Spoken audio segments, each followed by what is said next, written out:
Your prophet, he keep talking about urine. What the heck? How the prophet of Allah he urinate? Read this hadith with me. Very, very educated one.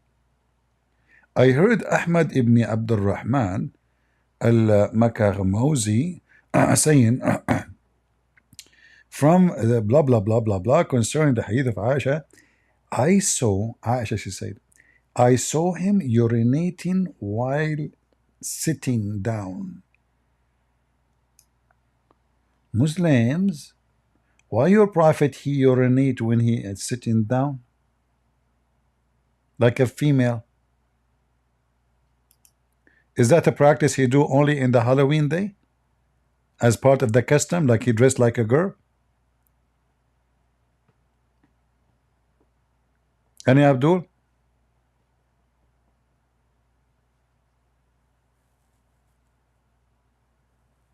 Islamic religion, by the way, is full of excrement. So if you type shit, if you type urine, if you type, I mean, you can type, if I type fart, hold on. Fart.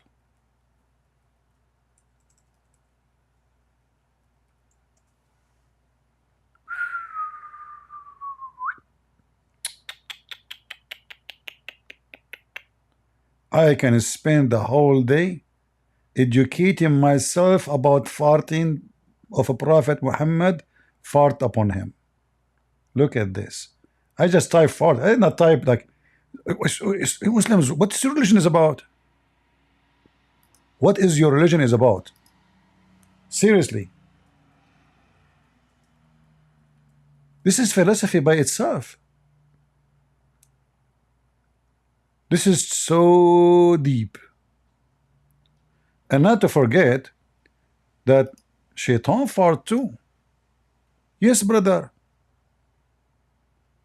Shaitan, he do fart. I'm telling you. Let me show you. When you give the adhan, the shaitan, he not only runs, but the hadith says lahu durat. You know what durat is? No? Durat is No way. he runs, and as he's running, yeah, his fart comes out. Lahu durat. I'm not making this the hadith. Really? So that shaitan made me do sin. Get up. Yeah, just get up. Just give the adhan. Right? That shaitan, you're gonna make him leak some serious gas. Learn, brother, learn. The Prophet was leaking. Aisha is leaking. Everybody is leaking in Islam. And now Shaitan is leaking. And he make Muslim leak. And now Muslims, they want to seek revenge and make Shaitan leak too. Brother, how you will make Shaitan leak serious gas?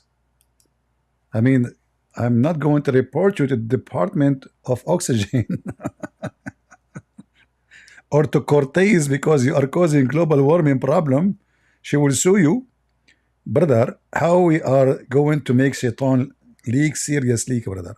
Inform us. You're gonna make him leak some serious gas. Serious gas. So you go into the toilet, Bismillahi Allahumma inni a'udhu bika min al-khubuthi wal khaba'ith. Like imagine you are going to the bathroom to do shit, excuse my language, literally shit, and now you have to say the name of Allah. That's perfect place to say it. I have to be honest here. You are going to do shit. So what do you say? In the name of Allah. Brother, I mean, you Muslim respect the name of Allah so much. Now I know. Now I know why it took Nasrullah a lot of time under the ground. It was a shitty hole. All of them. But we got them. Tell us more, brother. Tell us more. Wisdom. This is not dumb. This is wisdom. Literally, wisdom. Bismillahi Allahumma inni a'udhu bika min al-khubuthi wal khaba'ith. Say, oh Allah, protect me from these devils. You go in there with your left foot. The left foot you went in, you get a reward for that. The dua you said, shaitan will not see you. You're in the toilet, shaitan can't see you anymore. That's in a hadith. Brother, if you are celebrating Halloween and you are stupid, like the rest of the people, you go in the street, okay? You wear a custom, or you are, let us say, you are going to do bank robbery. You say the supplication to Allah, you become invisible. I'm telling you. Look, this guy, he go inside the bathroom, he said the supplication to Allah before he do shitty stuff, he become invisible. That's it, shaitan. Like shaitan, he go inside the bathroom. Where are you, sir? I can't see you. I smell your fart. I hear your fart. But where are you? How come you become invisible? Do you see how powerful the prayer to Allah? You say this prayer. Try it. Try it. Try it, you guys. Let us put it into test if you don't believe me. It's a true story. You go inside the bathroom. You say, you enter with the left foot. Be careful. Not the right foot. Be careful. I'm warning you. And you say the prayer to Allah, shaitan cannot see you. But brother, what if I do not say that prayer? What will happen? Shaitan will not see you. You're in the toilet, shaitan can't see you. Go in there with your left foot. The left foot you went in, you get a reward for that. The dua you said, shaitan. Look how Allah, how generous He is. Just for entering the bathroom with the left foot, you get reward. Guys, excuse me, I need to go to the bathroom. I will keep putting my left foot in and out, in and out, in and out, standing the whole day in the front of the bathroom. How much reward I will get from Allah? I can't tell you how much. Unbelievable. We have to trick Allah. He promised reward if you enter with the left foot. You enter with the right foot, disaster. You have no idea what will happen to you. He will explain to you. Just wait. Shaitan will not see you. You're in the toilet, shaitan can't see you anymore. That's in a hadith, right? If you don't say the dua, what happens is the shaitan not only comes inside, but the hadith of Tirmidhi says he plays with your bowels. No shit. So we showed you that the Quran, Allah will insert a chain in the anus of the Muslims. Now shaitan is playing with their anus too. Brother, now we know why the Muslims believe in conspiracy. Everything for them is conspiracy. Their anus is a target. Their, everything for them is the Jews, brother. But this is not a Jew, this is shaitan now. Any Muslim will tell us why shaitan he target the Muslim anus only. What about a Hindu anus? I know shaitan he cannot handle the Hindu anus. They eat a lot of head paper and curry. He will not dare to enter there. Shaitan will be suffocated with the curry. Abdul, seriously, why shaitan is targeting your anus only? What is the attraction point? Is your anus is so good? I mean, why shaitan don't target the atheist? Let us say atheist. Okay, forget about Christian, Jews, Hindus. Atheist, why shaitan don't go and play with their anus? Only your anus is a target. Is that because it's a dark hole? I heard that scientists who spoke about the dark hole from NASA, they were inspired by the Prophet Muhammad anus. Because it's so dark. And so whole. They saw the whole thing. Brother, this story is true? Sure, it's true. Prophet Muhammad says so. The left foot you went in, you get a reward for that. The dua you said, shaitan will not see you. You're in the toilet, shaitan can't see you anymore. That's in a hadith, right? If you don't say the dua, what happens is the shaitan not only comes inside, but the hadith of Tirmidhi says he plays with your bowels. I'm not sure about that part. Did you experience that issue, Sheikh? Like, I mean, did somebody play with your bowels, which is your ass? I mean, are you going to come out one day and tell us that you are a gay? Shaitan, he play with every Muslim Sunni anus? Not only he enter it, he play with his bowels. What do you mean he? What do you mean he play there? What he do? Huh? But what he do exactly? How he do it? What happens is the shaitan not only comes inside, but the hadith of Tirmidhi says he plays with your bowels. He plays with your bowels. So you're inside there, you're thinking you're going to be out there in 5 minutes. He's taking you 20 minutes and you're still not halfway there. Yeah. You know why? Because the shaitan is going, ooh, la la. Islam, brother, Islam is the religion of the. This is a serious story. Prophet Muhammad says so. Don't think this is a lie.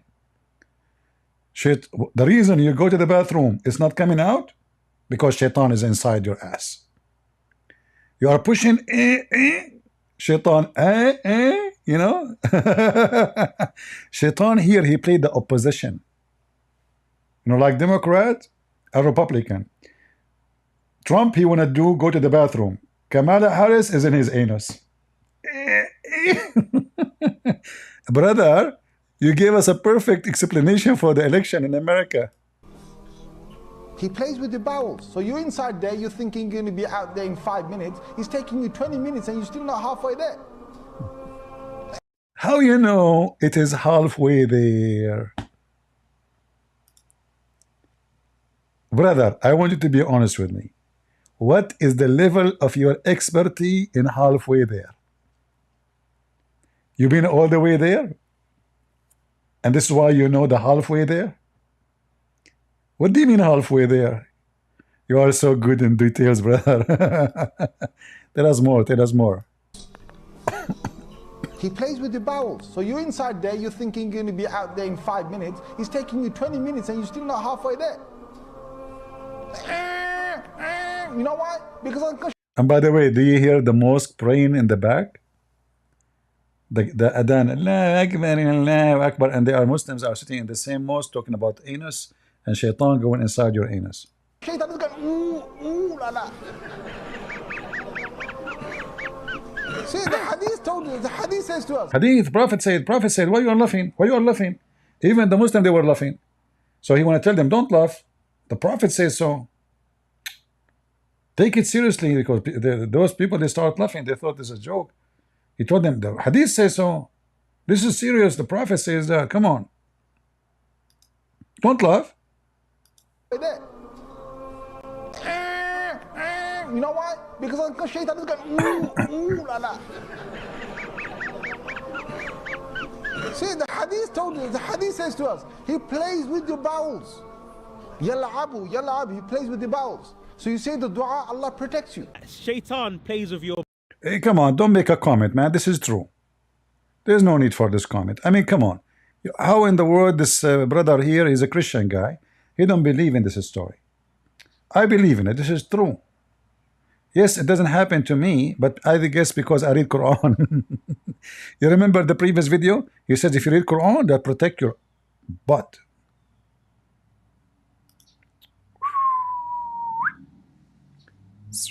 Any Abdul?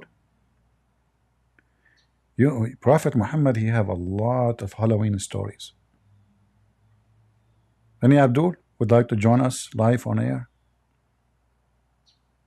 Who is Abdul when I tell us his testimony about shaitan playing with his bowels? We are going to make a new series of Muslim testimony about experiencing shaitan playing with their bowels. Who wanna be our first guest to tell us his life experience with shaitan playing with his bowels, entering his anus and blocking it? If you are a Muslim, please, and you want to share your holy testimony with Satan playing with your bowels, please don't hesitate to bows your bowels to us. Who want to do it first? Who want to be the first hero? Because those people don't believe this is a true story. We want a serious witness, a truthful witness, Muslim witness, who can witness to us that shaitan, he play with his anus and he go inside it, because he forgot to say the prayer and he entered the bathroom with the right foot. Any Muslim? Any Muhammadan? And I assure you, nobody will laugh at you because this is not laughable story. This is very painful. I don't want to say, like, people put yourself in his butt, I mean his shoes. No, we do not need to say that. But I can assure you that this must be very painful experience for you Muslims. So who is the one when I volunteer and confirm that Muhammad is saying the truth? Because those people are laughing, as you see. Anyone?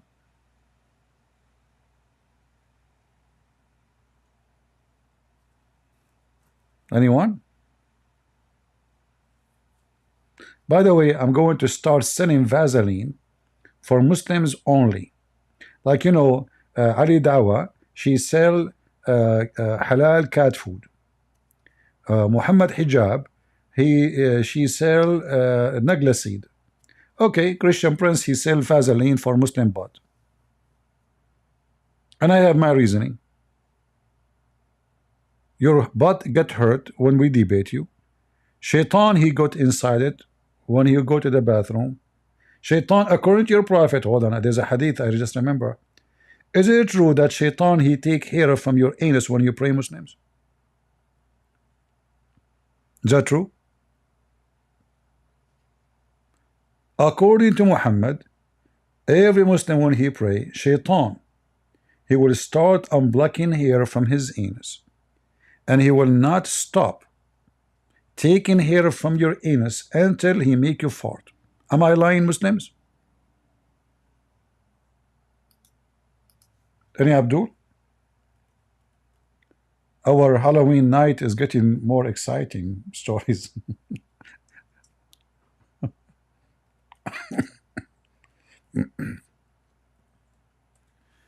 Let us see Prophet Muhammad sharing with us a very, very, very truthful story. Because, you know, Muhammad, he never lied. All of us, we knew that. We know, Christian, they say things about Prophet Muhammad, but you know that those things are not truthful.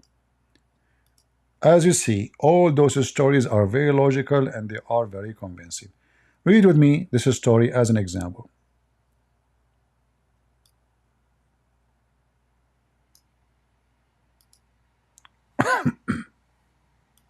Satan comes to one of you while he is praying, takes a hair from his anus and stretches it out, and sees that he has started, and does not leave until he hears a voice. Uh-oh. A Muslim now, he bent over. He's praying. Nasrallah is praying to Allah. He's just bent over.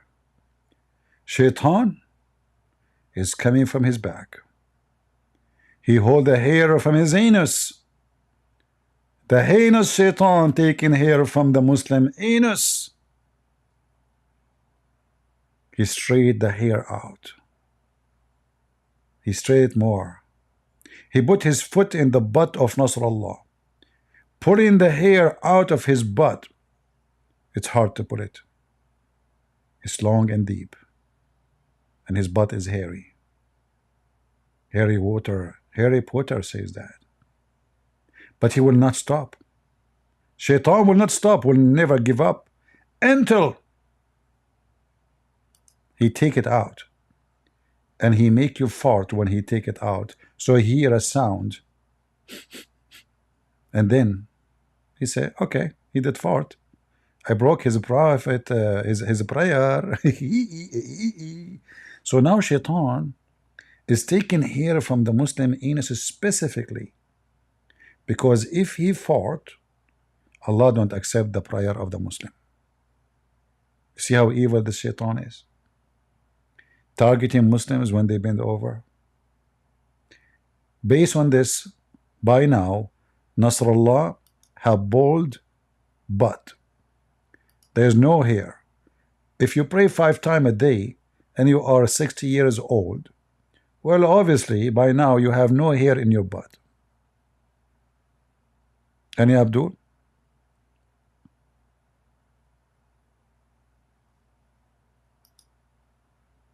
Anyone?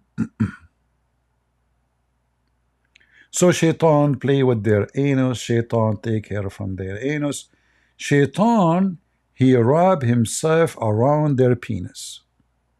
Is that true?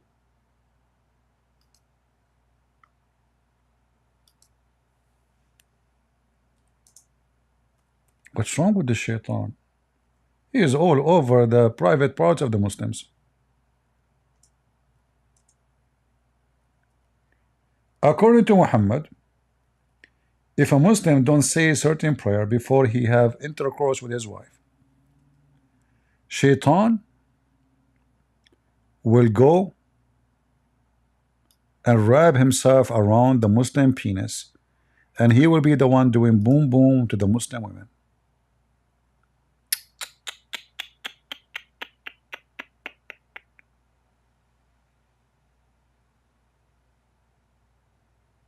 That's so horrible.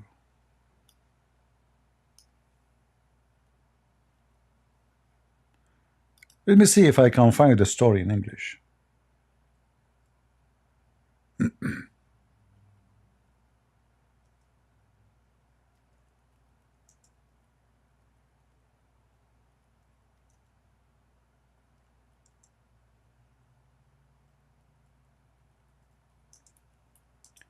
From shaitan. Okay.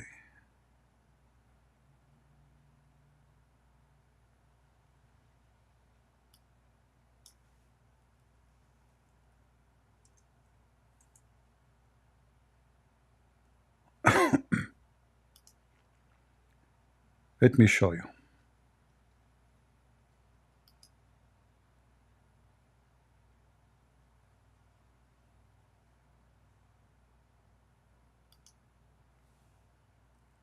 I have the hadith in Arabic, but I'm trying to find it in English. All right.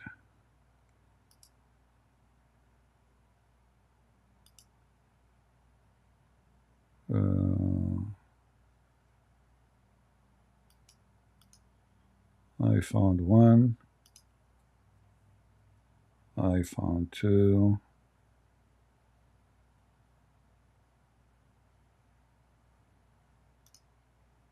Yeah, I'm still not finding the whole story.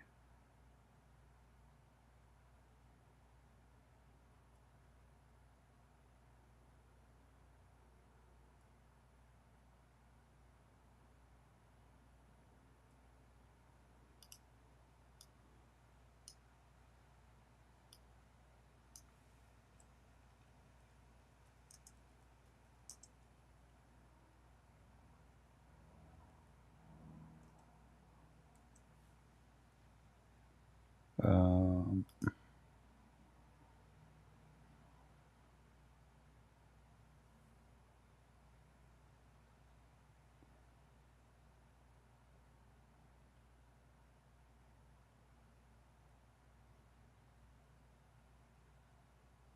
yeah, let me show you this one, even though this is not the one I'm looking for, but this one is exists in English, I think.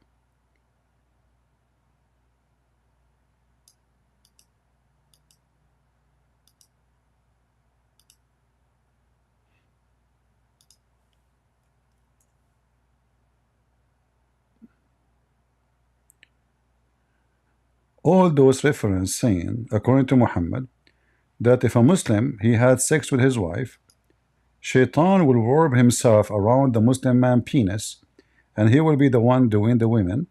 Therefore, the children, they will not be the children of the man, they will be the children of shaitan. But here doesn't show really the true meaning of the story. So I will try to find you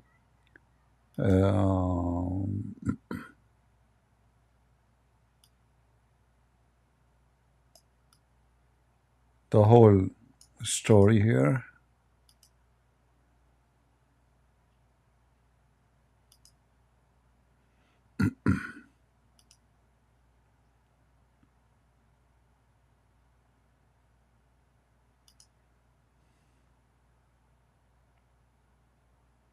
I found a video here. A Muslim from Pakistan talking about prayer before sex. If you don't want to have a children, they are children of shaitan.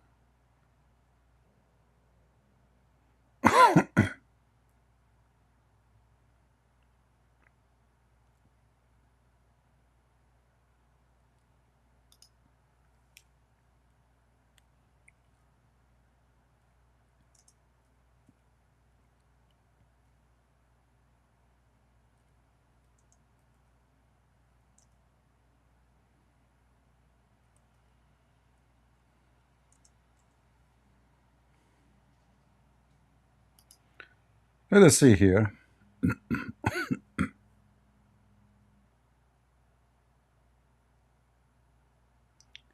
In fact, all this page here, I have like tons of reference in Arabic, but I'm unable to find really in English much. But I remember there was a website have those things in English.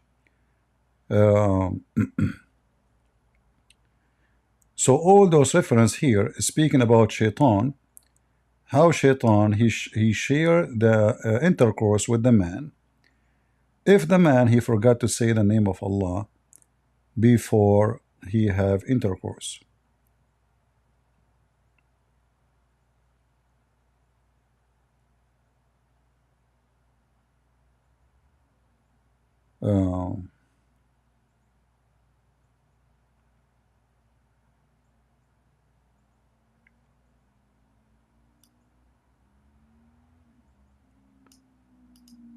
Let us see here. And according to Muslims, everyone who do bad things in Islam, he must be shaitan. He had sex with his mother because the father did not say the name of Allah in the prayer before he have intercourse. Let me see if I can find.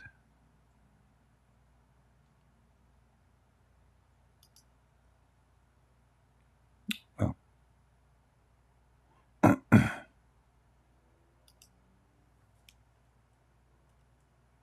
Let me see this one here.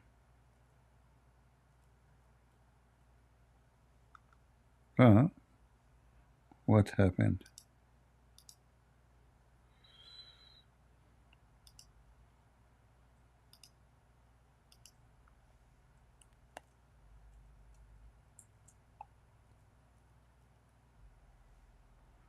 All right.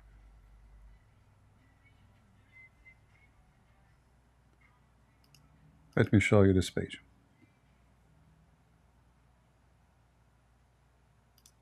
I could not find the English page, but if somebody have it, Lisa, she is posting something. Hold on. For some reason, I could not open it. Let us see. Okay.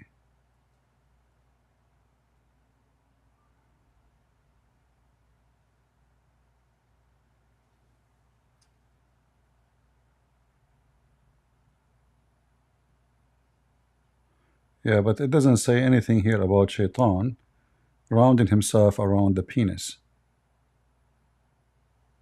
Right? I don't see it here in the website you posted. Let us see the second one you posted. No, this is just saying the hadith. Okay, let us see here. Hold on.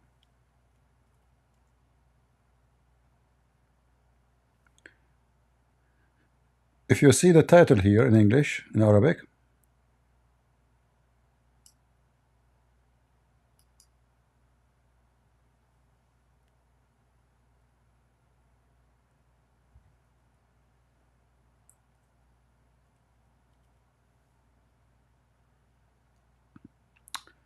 it says here,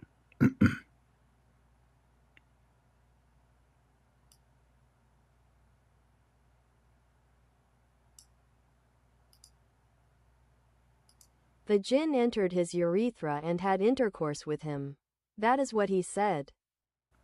so the shaitan, he will put himself in the top of the Muslim man penis, and he will be the one having sex with the women, not the husband.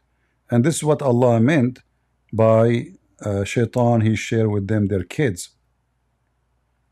And this is explanation for the Quran, as we see in the verses here.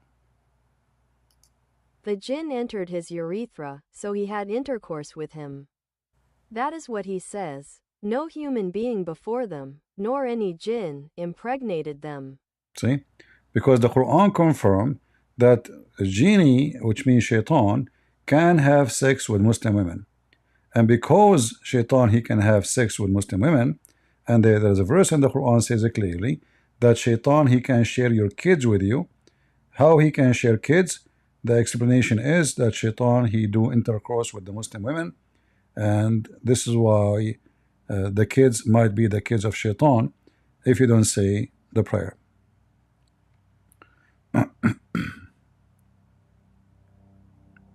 All right. Let us see. Sometime we can find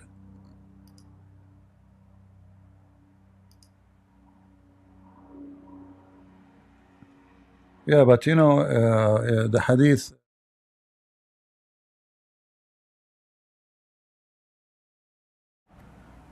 we have in al-Bukhari, the one you are posting, is not the one. We have it in English. It says it clearly. We posted before, but sometimes we are lucky. We find what we are looking for right away.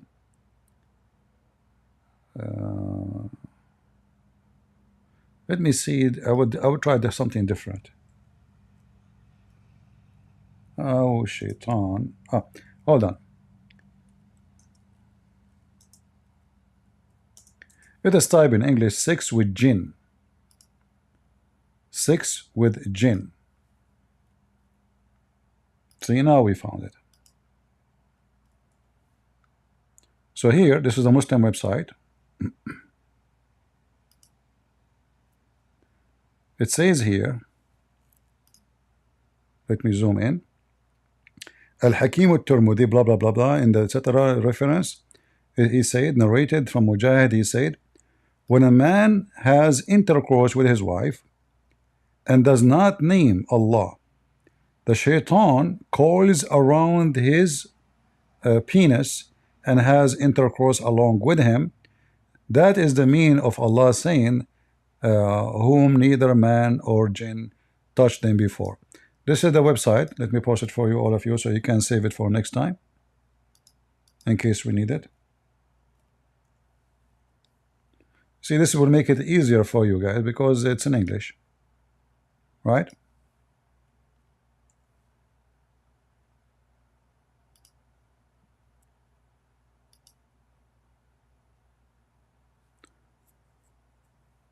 Do we have any Abdul?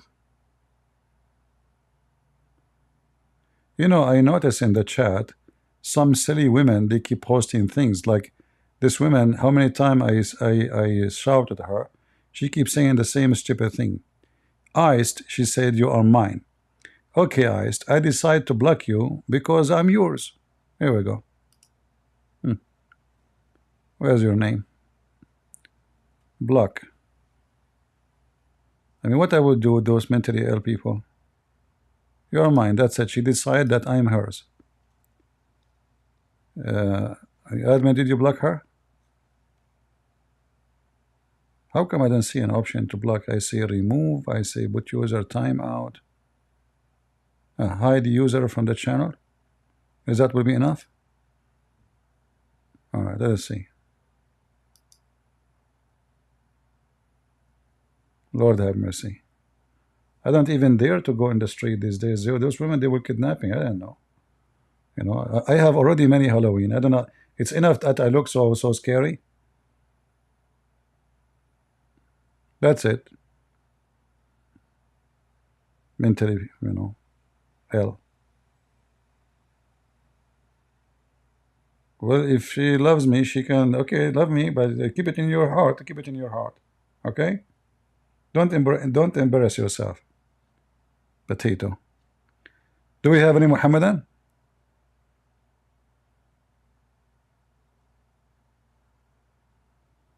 Any Muhammadan here?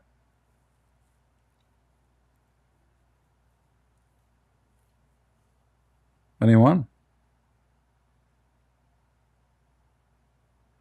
Yeah, there is many here, a few names. You from time to time, they will come and they say stupid things like those, and I have to deal with them. I have to deal with Hamas, Hezbollah, and women. I can deal with Hamas easy. Hezbollah is so like shish kebab. Women, leave me alone. I fear two things: IDF, pager, and women. All right? I will never buy a pager from IDF. And keep women alone. I mean, far away, you will be safe and you're okay, secure. Like even insurance company, they will say, like life insurance, what they do, the first question they ask you, are you married? If you are married, your insurance will become 3,000 times higher. Because you're at risk, I mean, women, like, come on. Their nails are so long, they sharpen them. You see the cat, they sharpen they sit the whole day sharpening nails. You think they are sharpening them for beauty? They are sharpening for your neck, you idiot. You don't know, you are becoming victim. Just wait. You sleep. You think you are big, you have a strong. You have no idea. Go and see what happened to Muhammad. Even look, let me show you what happened to Muhammad. Muhammad, he have his own version of the Halloween because of women.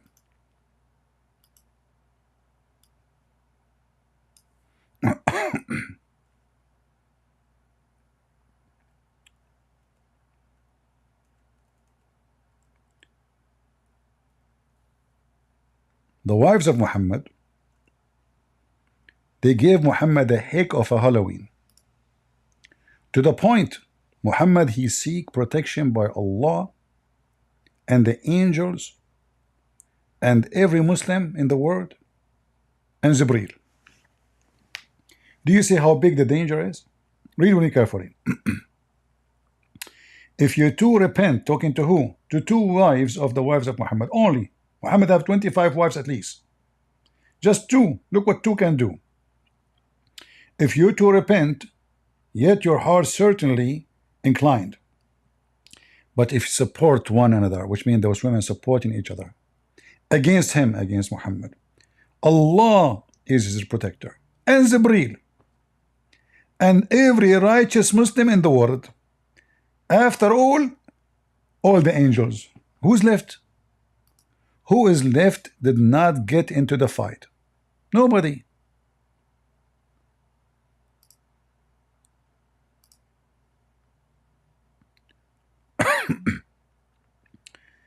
Do you see how dangerous women are? Do you believe me now? Muhammad, Hisham Agha. Go ahead, Hisham. CP, my boy, you miss me?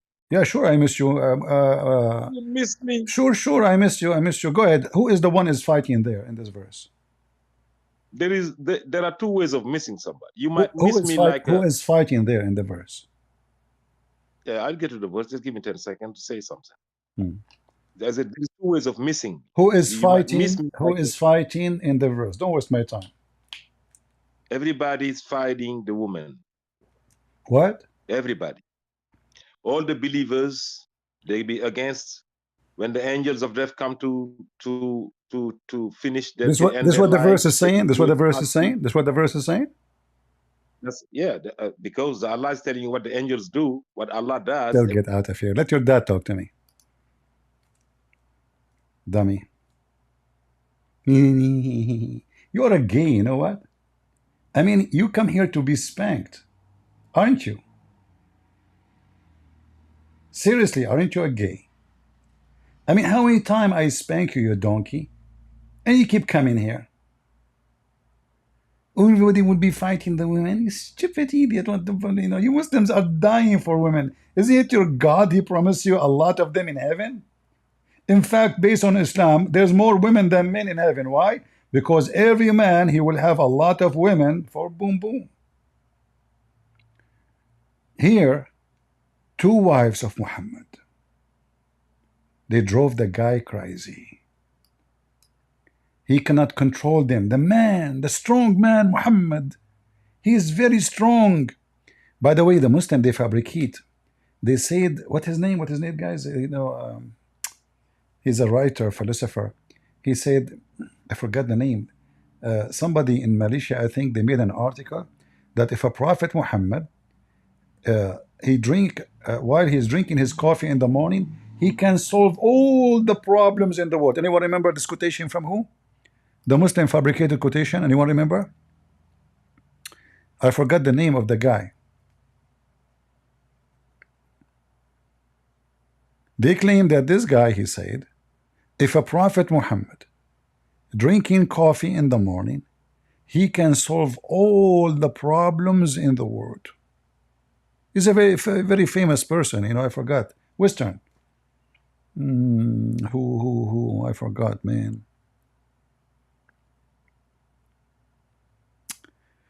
But anyway, I hope I'll remember soon. But look how Muhammad cannot solve his household problem. Two women, not 10. He needed support from Allah. Is Allah is enough? In fact, this verse proved that Allah is not God. Now I remember. Bernard Shaw, who? Bernard Shaw. And then when you look for this quotation, you cannot find it anywhere. They fabricated the thing. Total fabrication. He said that if a Prophet Muhammad was exist today, he can solve all the problems of the world while he's drinking his coffee in the morning. Look how powerful. This verse in front of us proved that Muhammad not a man. This is number one. Number two, he's a potato. He's a potato. He could not control two women. And then he fabricated a verse claiming that if you go against me, guess who is going to fight with you? Allah.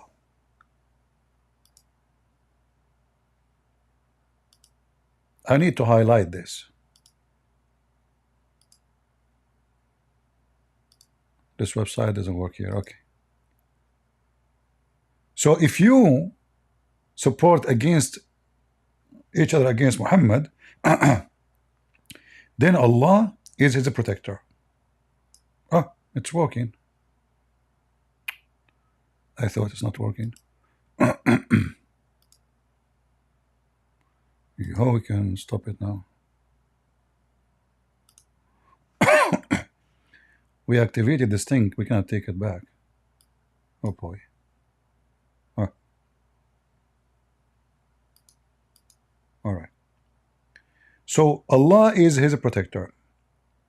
If Allah is God, isn't he enough to protect Muhammad? Supposedly yes. He's God. No. Allah cannot be enough. And Jibreel. Who? Jibreel. Allah alone is not enough. Those are two women. I'm telling you, women are scary. Allah could not stand the war with two women. Alone, he is finished. So he need more support. Who is coming to join the fight? Jibreel. Okay. We have Jibreel and we have Allah. Jibreel have 600 wings. And according to Muhammad, his size can cover the horizon. Look how big he is. Is Allah and Jibreel is enough to fight Hafsa and Aisha? No. And furthermore, all the believers. All the righteous believers will join the fight. 1.etc. billion. They will join Muhammad to fight two women. Is that enough? No. No. Victory is not guaranteed yet. Two women are so dangerous. And furthermore, all the angels. Who's left? Abdul, who's left? All of this to fight two women, Hafsa and Aisha. If Allah is God, And the Quran says if Allah wants something to be, he say be. Why Allah need Jibreel and every Muslim and every angel and everybody to fight against two females? The answer is very simple. Women are scary.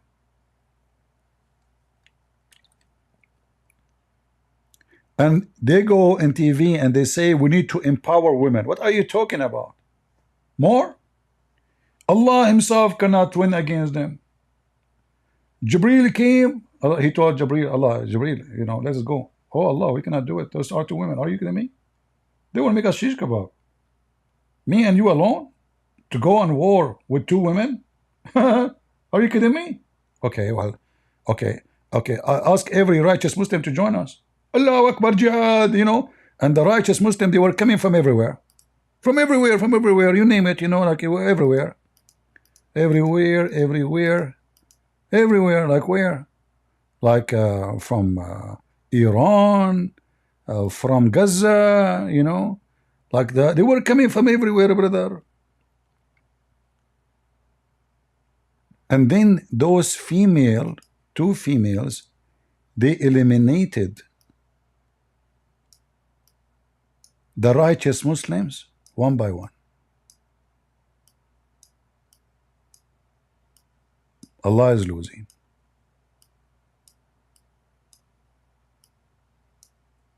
All those you see in the pictures, there is a cotton in their anus now. In case you do not know, when Muslim they die, they put a cotton in his anus. That's why cotton is so expensive in the Middle East. And you know, Israel is causing a lot of problems in the Middle East, to be honest with you. Price of cotton is so crazy now. I mean, every day they need to buy like 1,000 kilos of cotton is Hezbollah now in Lebanon. Lebanon is out of cotton. You know, there is a problem, big problem. You know, if two women can do this to Allah and Muhammad and his angels and every righteous Muslim, what if you have four women? And what kind of a man Muhammad is who need the help of Allah and the help of Jibreel and the help of every righteous Muslim? All of them, they are coming to the house of Aisha and Hafsa.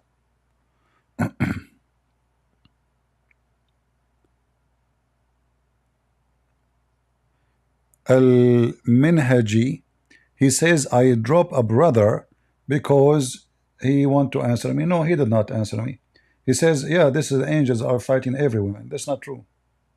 This is a verse about only two women, Hafsa and Aisha. That's why I drop him. He's not serious.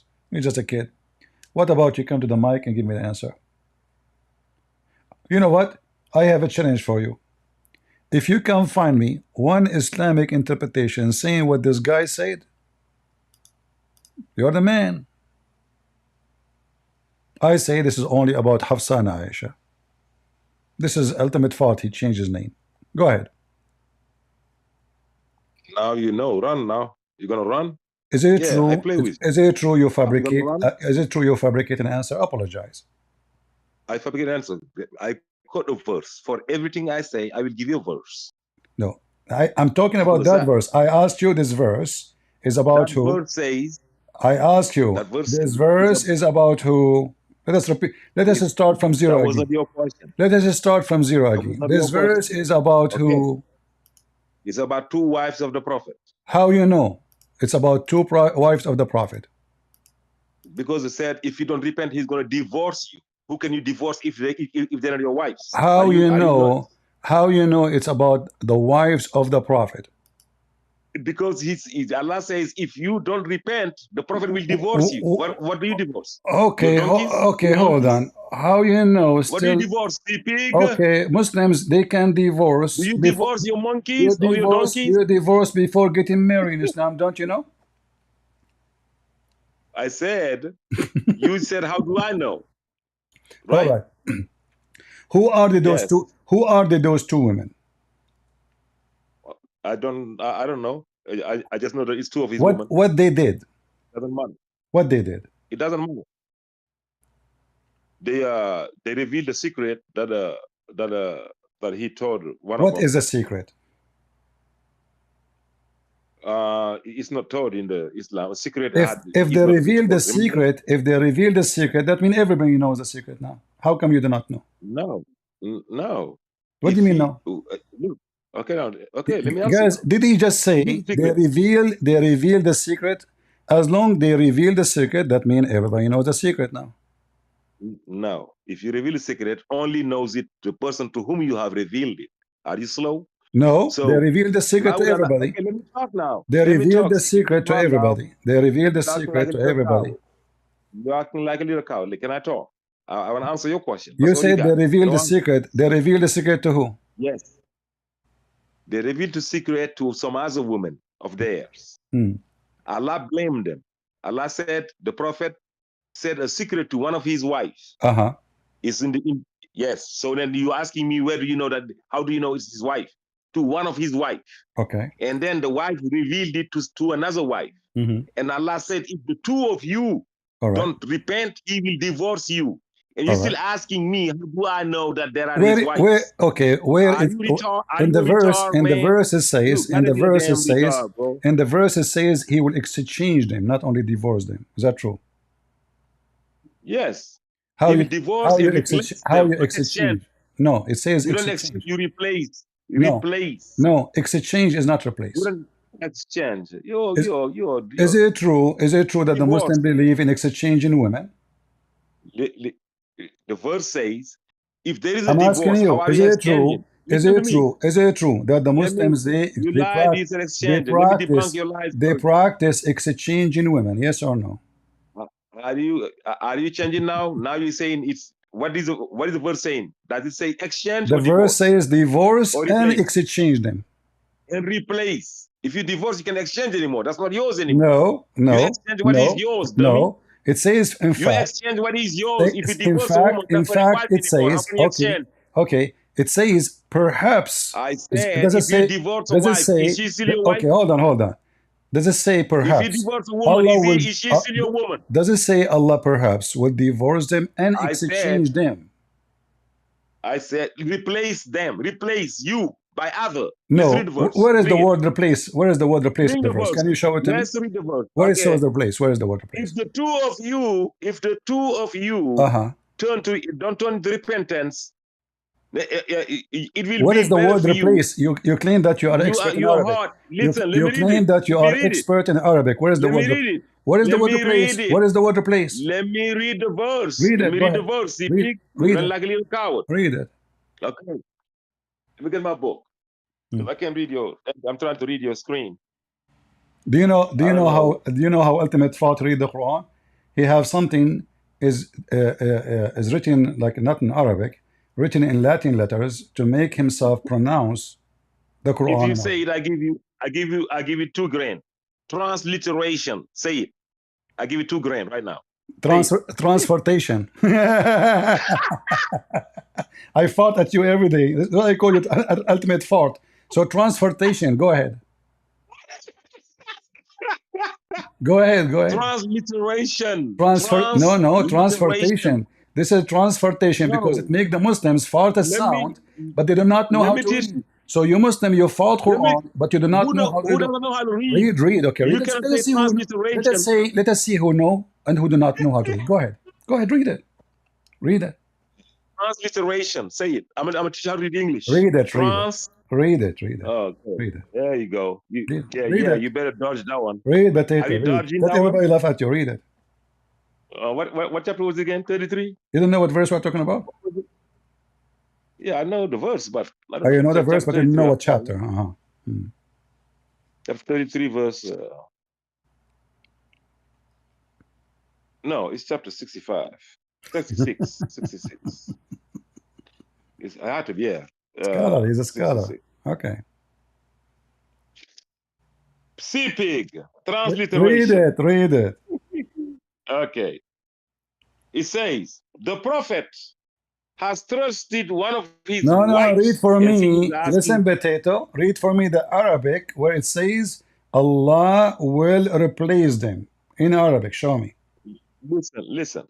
we're speaking here English. We're talking to English-speaking You people. were laughing at me. So We why need you the are verse. why are we Look, talking about the transportation if you are not going to read it in Arabic? no, it's not transportation, transliteration. It's a transportation because you must fart a sound, but you don't understand what you are reading. Read for me the You Arabic gotta say transportation. Fartation, the Quran. say Go ahead. literature. Read it, potato. No It's in literation. the front of your eyes. Let everybody laugh at you. Read it. Yeah. Read The, it. the only the CP knows how to read is Transportation. transgender. Read. He's Transportation. a Read it. gay. Read it. Read it. Read it. Yeah. Say transgender, you would have said it. But transliteration, you wouldn't Go be able ahead. to Go because you're ahead. gay. Go ahead. You're but a little gay. The Potato. prophet has trusted some of his wife I ask with you a to read it in certain Arabic and show secret. me the word Then one replace. of them, I ask you. said Okay, you it. see? Here we go. Are you going And to? Are you Allah, asking me to bounce no, you you? make your case. You All said I'm you doing is know. reading. You said you know. I asked you. Let me read, Oh, man. what I said to you. Let me Show me read, the boy. word. Show me the word replace them. For the Okay. last It 15 says minutes, here. I am just letting you talk, Okay. asking you where it says the word replace them. Okay. Where it says. It says, verse 5, if he divorces you, Uh-huh. his laws will substitute as a wife Uh-huh. in your places who are better than you, Substitute? submitters, Substitute? believers. Yes. What To substitute mean? replace. What substitute mean? Substitute is to replace. Damn it, Okay. you're too damn Can you slow. show me the word replace? Substitute. Can you show me the word? Substitute Can you take show me the one for word? another one. Can you show me the word in the Quran? Replace? Yes. Let's go to the verse. Okay, I do it. Uh-huh. It's chapter 66, verse 5. Oh my God. CP doesn't know what substitute Just means. read it, read God it, read damn. it, read it. And he's educating some Christians. Read it. Dumb Christian. Are you That's your buying time master? by laughing? Are you buying time? No, I'm Read going it. there. I'm getting. Read I it. swear to Read. God, The I'm. verse in the front of you on the screen. You do not need to go anywhere, you potato, coward, liar. Read it. I'm not. I don't have it. I see myself and you on the No, screen. you What are see you it. talking about? You see it. Read. Okay, 66. What is it? 66 verse 5. Just let me get to the verse, man. Read it. 66. I am going there. Substitute. You don't know what substitute mean, eh? Oh my goodness. Okay. And What? you are the king of the king. Read it.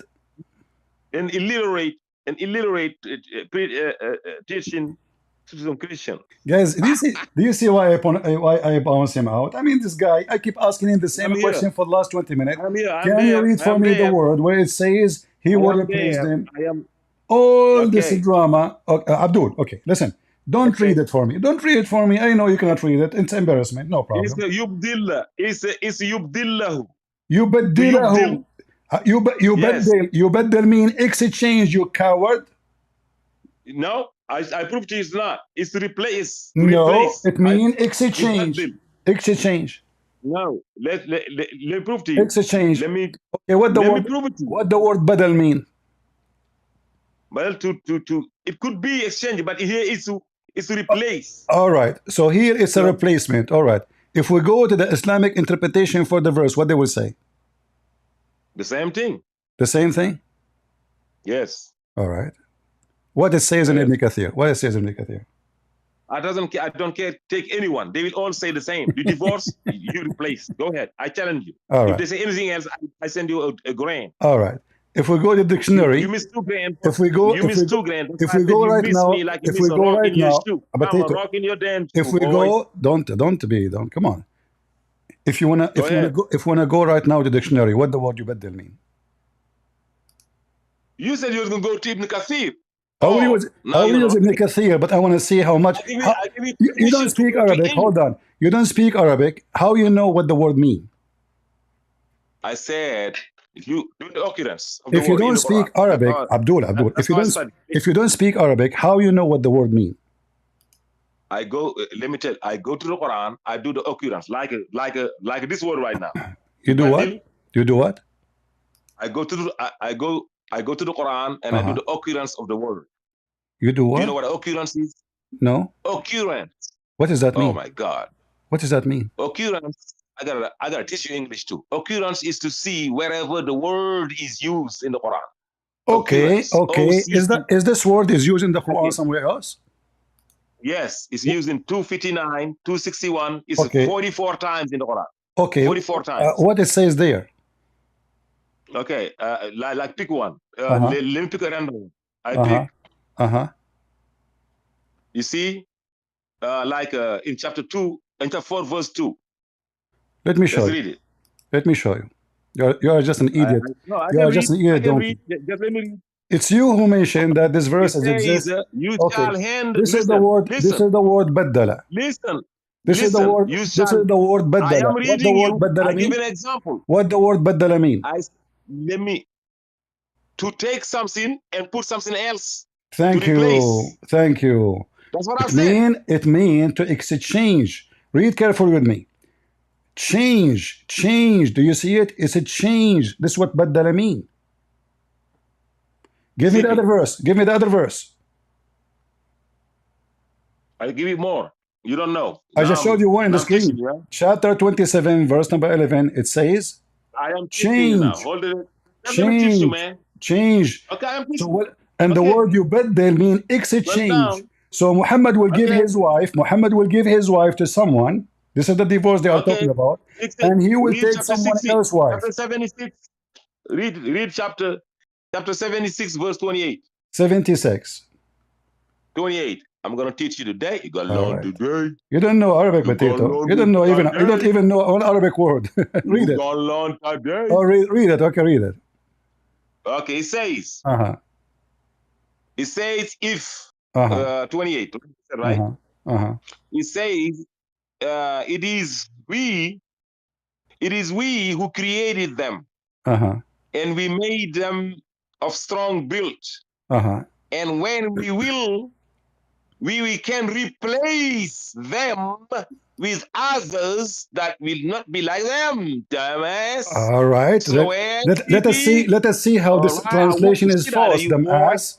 Here it says I whoop the "baddalna." shit out of you, boy. Hold You want on, more? hold on. This is a You want translation more? saying that, but in Arabic it I give you says more. exchange.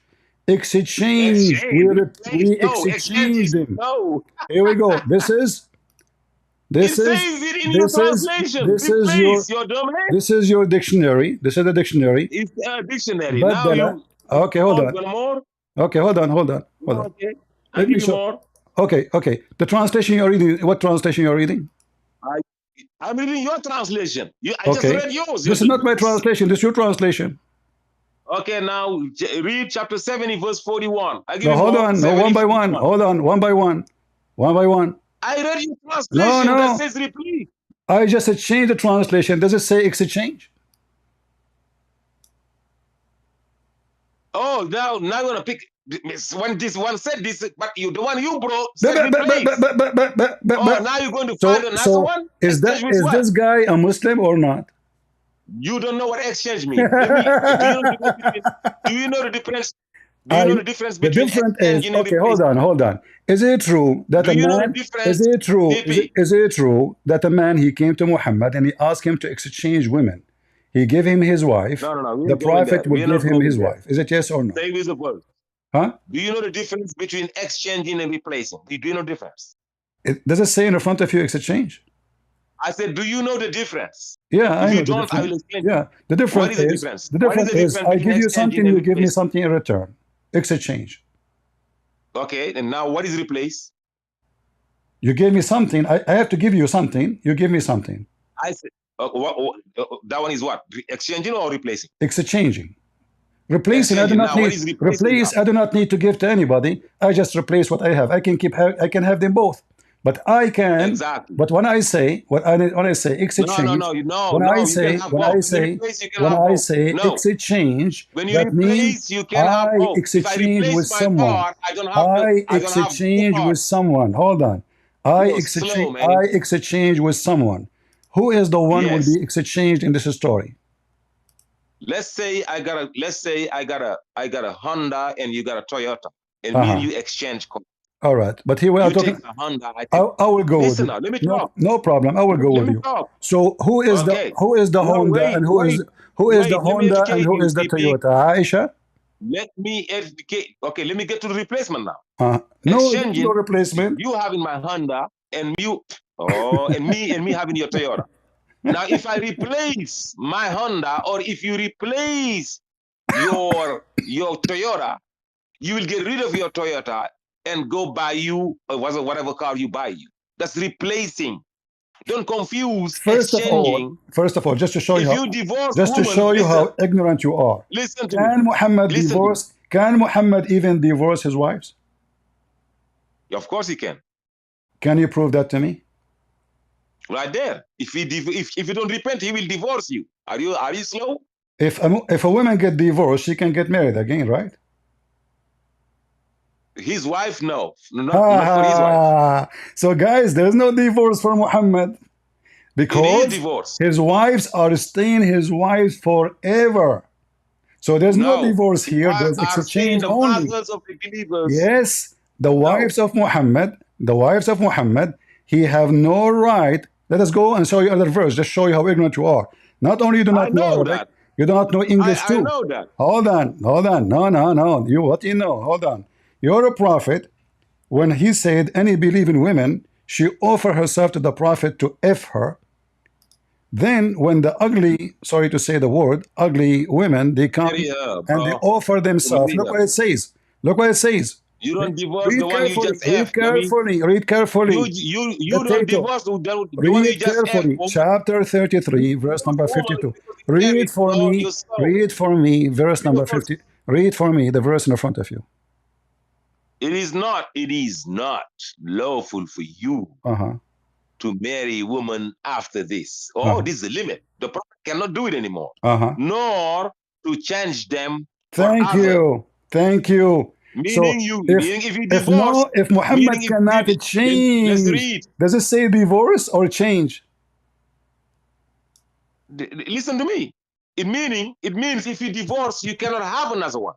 Okay, so now, guys, so a second ago, replace, not a change. A second ago, replace, not a change. I'm wrong. He said change is not there because it's mean replace, it's mean divorce.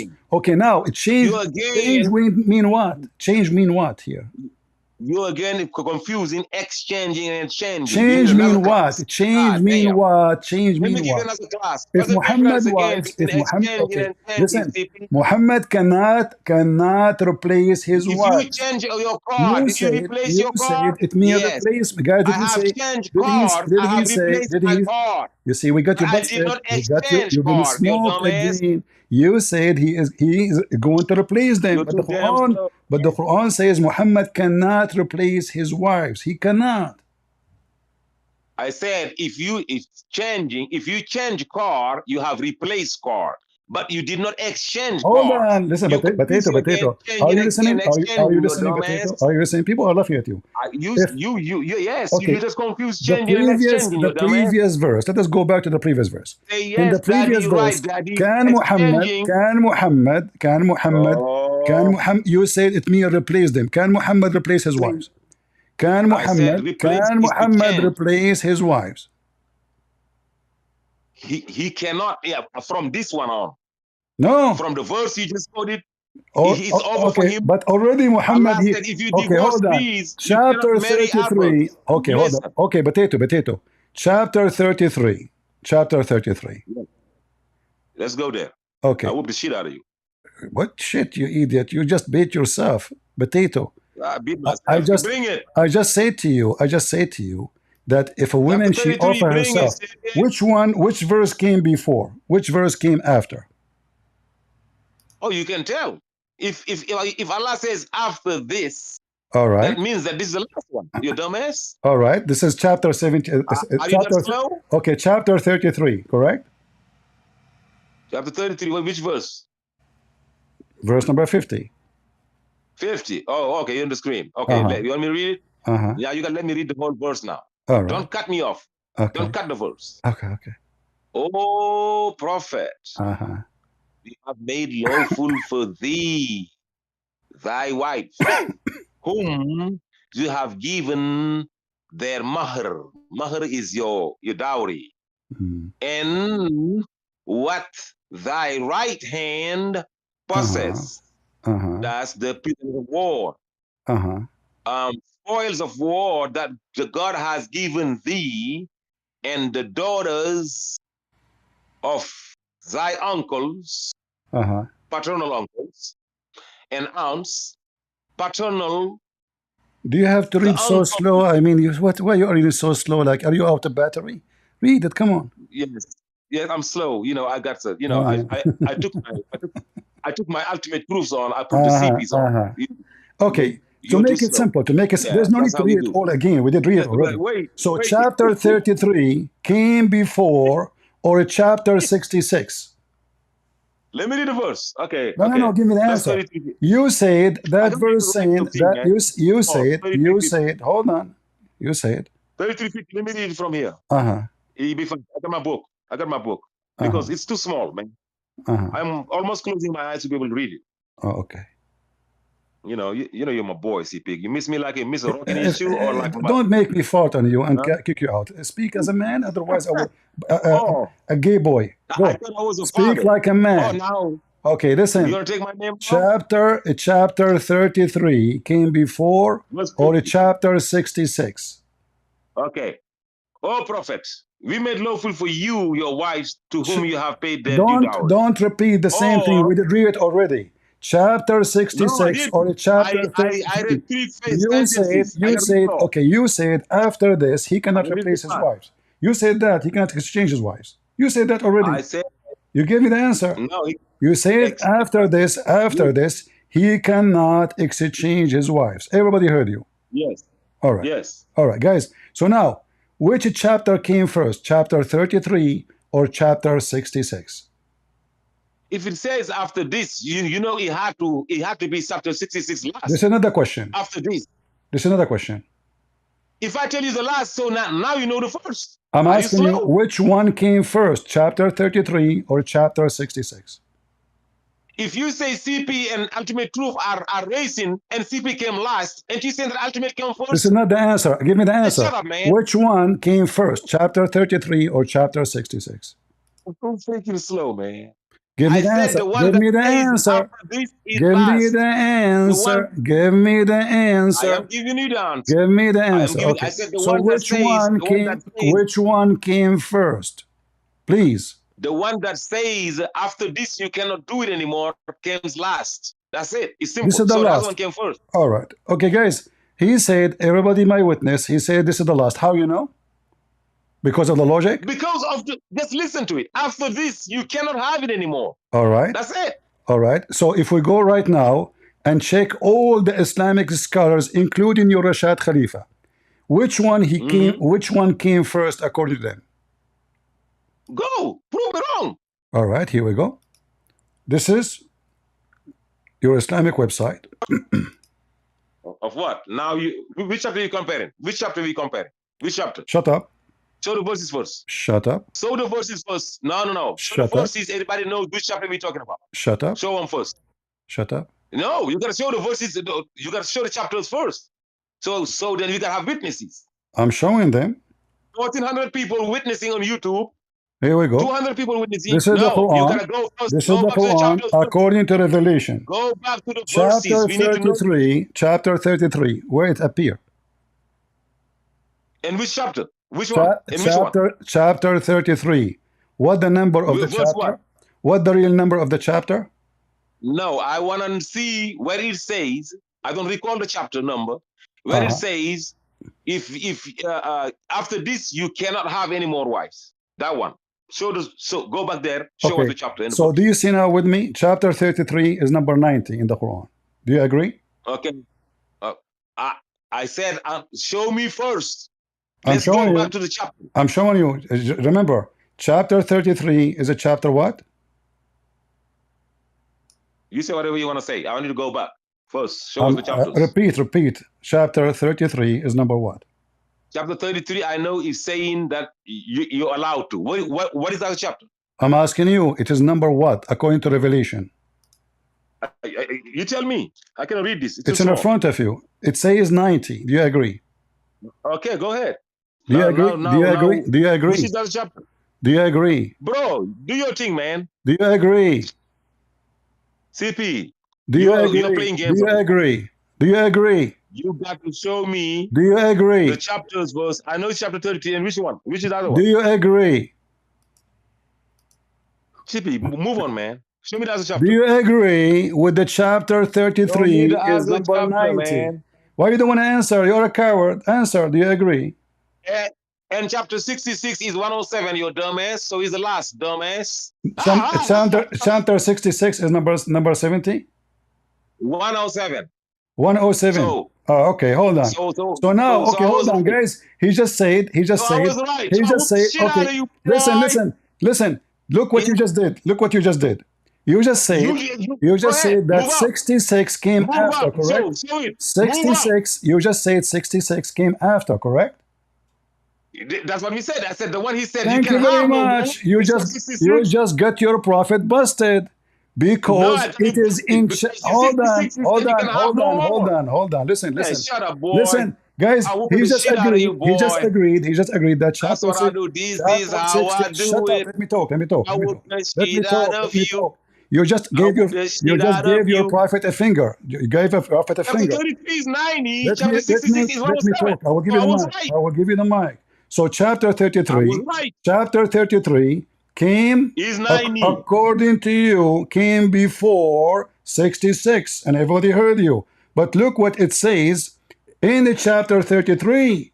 You cannot It's exchange no 90 more and chapter wives. 66 says 100. Which one comes first? 90? You 90 say or 107? you say the chapter 33 Which came one comes first. first? CP, is that 90 or 107? You You dumbass. say the chapter You 60. count.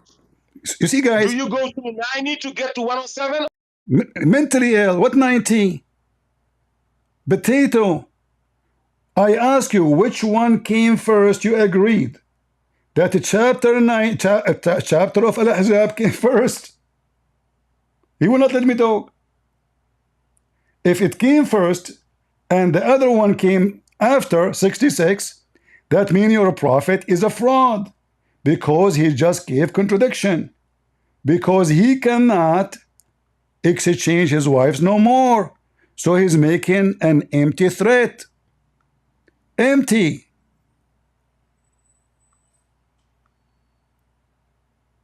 Stupid Muhammad. Look at this stupid Muhammad.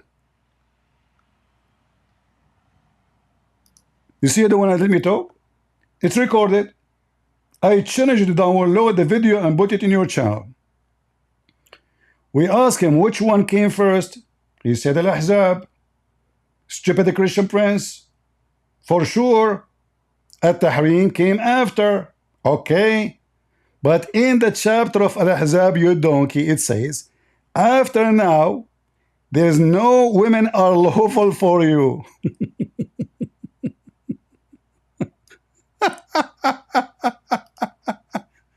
So chapter 66 is a fraud, because when Muhammad he making a threat that he is going according to you to divorce them and replace them, chapter 33, which you said it came before 66, you said that, you agreed.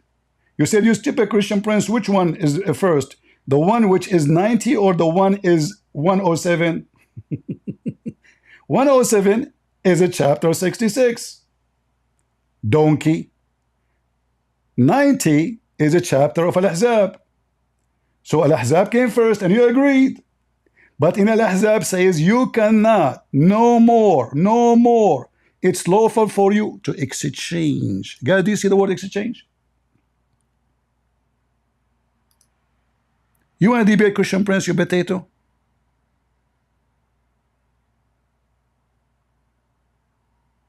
You?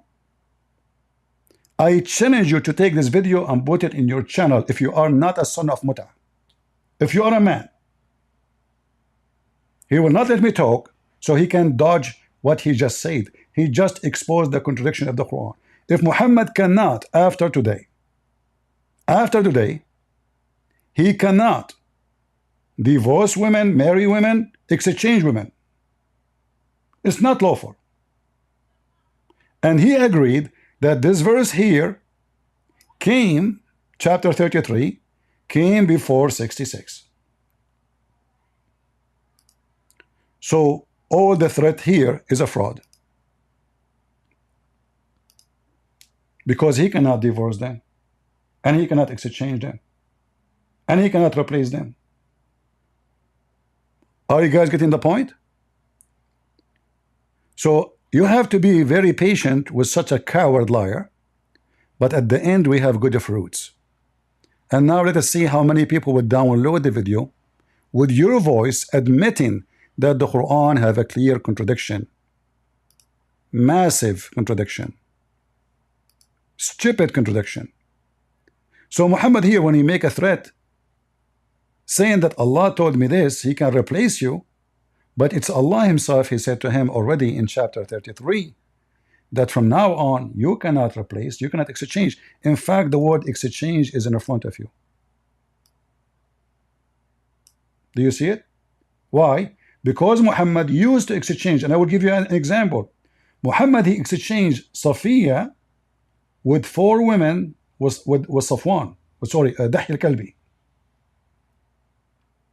Muhammad, he exchanged his wife Safiya with 4 women owned by Dahy al-Kalbi. Muslims always do exchange. I take yours, you give me yours. You take mine. This is why here it says exchange, not a change, but only.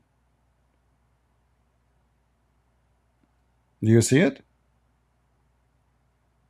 So it shows contradiction, clear contradiction, and we have him recorded. He agreed that Al-Ahzab is number 90.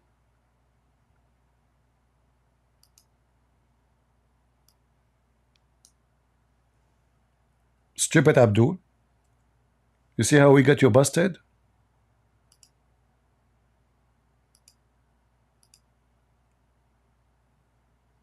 Let me show you the website I'm using.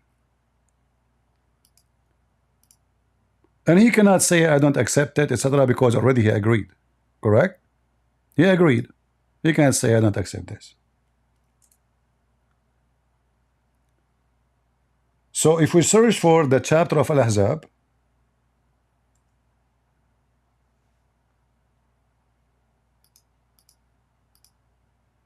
look, it says chapter of Al-Ahzab is number 90. Number what? 90. Okay. Let us search for chapter 66 in the same website. This website have the Quran according to revelation, which means the Muslims agree that the Muslim, they play with the anus of the Quran and they change the location of verses and chapters. 66. He agreed it is 107. Correct? He agreed 107. Did you hear Ultimate Fort agreeing that this chapter 66 is 107? He did, right? Give me one if you heard him saying that. It's recorded anyway. He agreed. Wonderful. As long he agreed, that now destroy all the garbage of Muhammad. Because if chapter 33 came before 107, and chapter 33 says you cannot divorce them, you cannot replace them, you cannot exchange them. And then the stupid Muhammad in chapter 107 says, if you don't repent, Allah will divorce them, and according to him, replace them. He said that. He said replace, not exchange.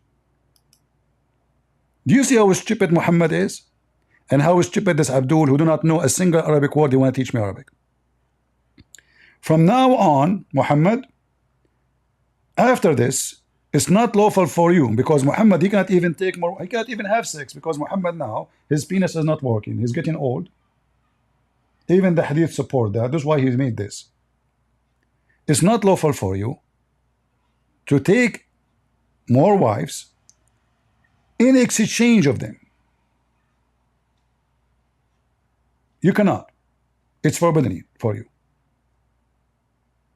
And Ultimate Party agree from this point, he cannot do that. All right. But this verse came before chapter 66. That means chapter 66 is a fraud. Because here is speaking about divorce, but the Quran already in previous verse, Allah told him, you cannot divorce them. Don't Allah knew the future that those women, they will do bad things and he might divorce them? In fact, you do not know.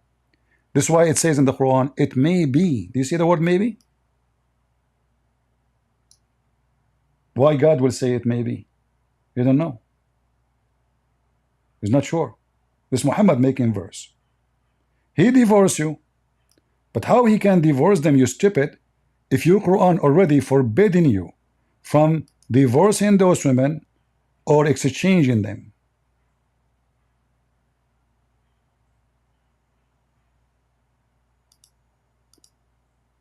I feel sorry for Ultimate Fart. Take this video from me, Ultimate Fart, and put it in your channel as a gift from me. Go ahead, Shawana. Hey, CP, how are you doing? Hope you're well. I'm My fine. name's Sean. Basically, I just named it as Shauna. So Okay. good to hear your voice. You're doing a good job. I just wanted to see, I don't know if you're following Zakir Naik recently. So he has been challenging a lot of people in Pakistan, right? So he's been in Pakistan, but a lot of people have challenged Christian people, stood up in the mic and have challenged him so bad, and they've used a lot of your references. So he couldn't really answer them, and he come up with like different reasons. Hey, oh, well, I need a crowd of at least 20,000 people. Then I will be able to debate you. Or, just random reasons. And somebody even said your name. Hey, you know, like there's a lot of interpretation that he was doing that, hey, like the name of Muhammad is mentioned in the Bible, and people, like a lot of pastors, have challenged him. Hey, no, I don't think so. 'Cause, that's how he got stuck. So just wanted to acknowledge you that even your name was mentioned over there, and he's like, oh, I don't care, but I need a crowd of, how he may have the special accent he talks. So he mentioned how he needs at least, to debate him, you need to bring a crowd of at least 20,000 people. No, no. So that's his He condition. many years ago, I contacted Zakir Naik Yeah. on Facebook. I don't know if it's him or somebody Hmm. worked for him. I don't think it's him. I think it's because this guy, he have like a company, Okay. hundred of people working for him. He said, I Okay. spoke to Dr. Okay. Zakir. He said, you need to bring 2,000. They fly all the way, I forgot which Okay. country, to attend with you, and Okay. then we can Okay. debate. So he will not debate unless I come in Oh. person to that country. I think it was Pakistan or India, I forgot. Oh, again, why would you? Where your life is not safe. Here, we are trying to. I'm from Pakistan. We ran away from there. You cannot even say. I I remember know. I got in so How I much can trouble debate him for in just a asking. place you cannot say anything about negative about Islam. Right, right. Yeah. Yeah, you're surrounded by terrorist Muslims. So I remember one question I asked. This was when I was in eighth grade, and they're telling us stories of how this Muhammad story of how there was a lady who used to pass her house every day, and she was throwing garbage at him every day. And one day she didn't throw garbage, so he went to her house. So my question on all this was, again, I was not thinking religiously that it's gonna hurt their feelings, but I asked them, hey, if somebody's throwing garbage at them, why would you take that route every day? Like, if somebody throws water at me 2 days, third day I'm not going from that route. I'm taking a different route. Who I is don't the want to one? be. I Who don't is want the to one mess throwing with that garbage? person. Who is the one throwing garbage? I don't understand. So there's a story they tell you in Pakistan about Muhammad, how is about his life. That there was a lady that was living in the same street where Muhammad was living, and she would Ask throw them where we garbage can at him find every the day. reference for the story. This is a fabricated story. And that's again later on, like that's I couldn't find it. Fabricated story that they were Yeah, telling the story of there's how tons tall of he was. stories. They say even in TV, but nobody can find him. Like the story of Muhammad and the spider web. The spider web when he went to the cave. This is a Right, story. right, right. Yes, I heard Yeah, that this is a story. Yep, story taken yep. from the Old Testament. About someone else, Okay. totally some different person, and they put it about Muhammad. They Okay. fabricate a story. Always they have tons stories of Muhammad. It's totally fabricated. Uh-huh. Oh, okay. So Yeah. again, and then my school, I got in so much trouble for asking that question because I only asked one thing, and they were like, "Oh, they kind of kicked me out of the school." And my dad was like, "Oh, you have like a very big brain. You're not gonna study in no Muslim school. Go outside, go study in a Christian school." So he pulled me out, and then eventually moved out of the country, and that's where a lot of questions arose because even like they taught me Islamiyat all my life. There's a subject that in Pakistan, you are supposed to get like this subject. It's a part of school that you can't graduate school if you're not a student of Islam. You have to take that class. So again, a lot of fabrication and like how tolerant he was, and they would tell me, "Oh, actually, you are also a Muslim, but you're a Muslim of the old time." Again, how come we are Muslim? I was like, Jesus was not the same person, totally different. totally peaceful and totally different person rather than this fighting guy who used to fight. So again, and you are doing a great job that you have given me a lot of knowledge and to like argue with these people because they would come up with all kinds of reasons, like anything You know, to like defend their argument. when you debate Muslims, Yes. you need always to put Yes. in your mind that he is a liar by birth. So, and nobody can debate a liar. I say to you, nobody can debate a liar and win. All what you can do is trapping them, like what I did Right. today. Like today, if you were watching this guy Yeah. from Senegal, Yeah. Just if Yep. I made him Yep. slowly come to the agreement about which one came first. If I say it confirmed that this one came first, he will not. He will refuse. He will take the other direction right away. Right. If I tell him what the answer will be, what I'm going to get into, right away he will never dare to say, "Oh, chapter 33 came before 66," because now he knew what the problem will be. So you hide the problem Right. until he walked to his waist inside the quicksand, and then you tell him the surprise: you are in the quicksand. So a Muslim who is honest, he is an ex-Muslim immediately, or maybe ISIS. Right. ISIS they can be more honest than those Abdul. Those Abdul in the internet, they are sneaky liars. They will change their question depend what. Just tell them first what you will say, and the answer will change. This is why you have you're right. And you have to trap them. You cannot debate Abdul. Nobody can debate Abdul. Right. No, with again bogus arguments and any kind of stuff. And then one time, even this guy I was arguing with, he's like, "Well, I don't follow the life Muhammad. I only follow Allah." I was like, "It feels like Allah is following Muhammad himself. Allah praises Muhammad." Yeah, as you see here, more than himself. Muhammad in chapter 66, he had sex with a slave girl, and then this is the secret they are talking about. And then he promised his wives that he will never have sex with them. So Allah supposedly he told Muhammad why you forbade what Allah made lawful for you. And now I don't know how many Muslims are listening. I challenge you, Muslim, to show me where it's made lawful for Muhammad to have sex with his maid. She is not from war. She is a slave sent to him as a gift. Can you show me the reference where it says that a slave not from war is lawful for him to have sex with her? Nowhere. They cannot find the answer. Also, one more thing, CP, I wanted to mention. Like, so I know you have I don't think I have skills of debating. Did you learn it, or is this like God gifted? Because I'm trying to learn, but this is, I think, God gifted. Not everybody has like a debating skills. You have it. Like, you get them from like, I don't know, it's God gifted, I guess. Or is it a lot of practice? What is it? Well, God, He gave us everything we have anyway. And there are some people, I think everybody have as a gift from God, but some people they devoted their gift for something else, and depend on us, like how we drive our gifts in which direction. But great job, and I hope that one day I would see you debating Zakir Naik. You need to tap that guy. That will never happen. Will never happen because he knew that he will be destroyed in 2 seconds. Like you see, when you debate someone small, he can say whatever he wants, because he have no career to destroy. But when you speak to Zakir Naik, his career will be destroyed. This is why they will avoid debating someone. The second they knew, like this guy Shabir Ali, they offer him to debate me, right? And ABN they offer him actually. He accept. Then he bought my book. As soon he bought my book, he sent an email to ABN TV telling them I am busy with my PhD. That's it. Right? But then the same guy, a few weeks after, he debated David Wood. But he's busy with his PhD. He cannot debate Christian Prince. And since then, he is busy with his PhD. Wow. Yeah. So see, they can't. Like, you are one of the best debaters. Like, I've seen a lot. I know I follow Sam Shamoun too. I know there's like there's a lot of people. There's a lot of Pakistani people too. They're doing this work, but you are one of the best. So like, if they try to send their one of the best, which is they think is Zakir Naik, I think we should send one of our best, which is you. But they don't want to do it. Obviously they're back out because you're too good. Well, God is our shepherd, and He is the one who guides us, Absolutely. and He chooses Absolutely. who is going to be in a place if we choose to follow Him. Absolutely. Well, thank you, brother, for Absolutely. being But here, yeah, you're welcome. So thank you and so much. Thank you for your time, and you have a great day. All right. thank you. Thank you. God bless you. God bless. Okay, thank you. Thanks.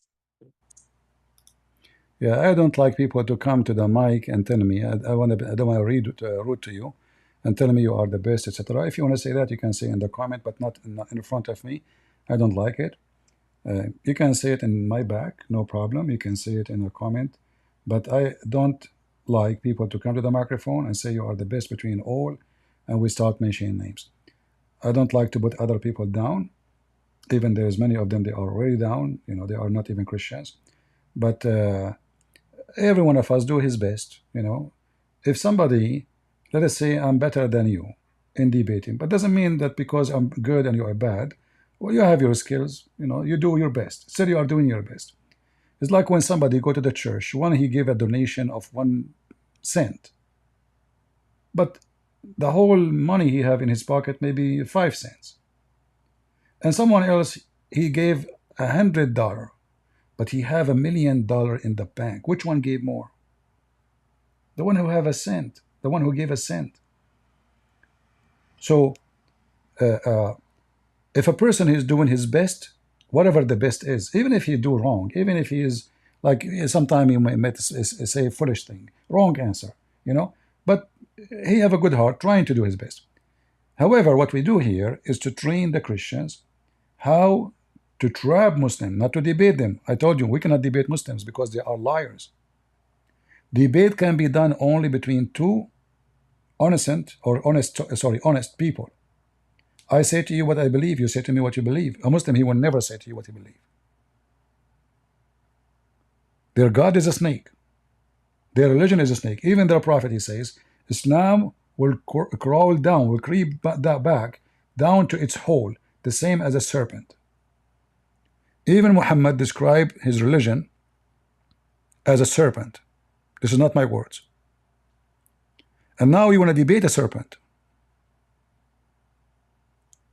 If you go and see the videos online, how all of them, they are fabrication, lying.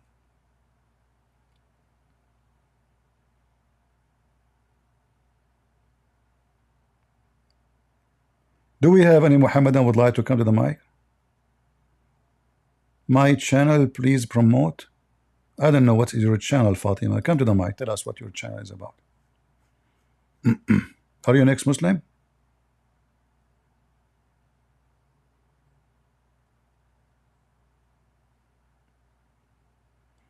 Okay, come to the mic and tell us about your channel. Hello. Go ahead, Fatima. You are an ex-Muslim? Yes, hello, brother. I am ex-Muslim. All right. Fatima. Okay. Yes, I am happy to talk to you. And first time I talk to you and come your channel first time. My English is not very well, but I am little bit talk to you. What is your My language, channel Fatima? is What is your original language? my mother tongue is Urdu. Urdu. Okay, can you post your link, please, in the Discord, so people they can. I already have. You did? Okay. All right, guys. And again. So what do you do in your channel? You debunk Islam? It's about against Muslim. I don't hear you. What do you do? Ex-Muslim Fatima ji, my channel name. All right. So guys, her channel is called Ex-Muslim Fatima. Your channel is in English or in Urdu? Urdu. So if you are a person who speak Urdu and you are interested to support our sister here, Fatima, did you become a Christian or not yet? Right now I am not long time ex-Muslim. I have to read Bible and Angel, but not complete. All right. This book. If you have when any, I completed this book, I will decide. If you need any help to know about the Bible, let me know. I will be happy to help you. All right. Okay, thank you. You're welcome. Thank you, bro. I just put your Nice channel in the screen, and now many people will know your channel. Okay, thank All right. you. Thank you very much. Take care. Remember, the channel is in Urdu. She's an ex-Muslim. All right. So if you are a person who speaks Urdu, here we go. She have only 2,900 something, subscribers. However, numbers is not really. I mean, always when you start and you are doing good work, number will be small, and the number will grow. The important is the value, not really. Do we have any Muhammadan would like to join us?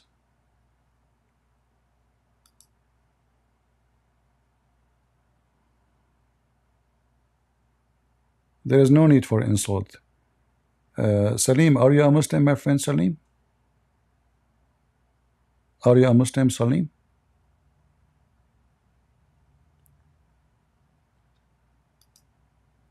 All right, Salim, you want to come to the mic?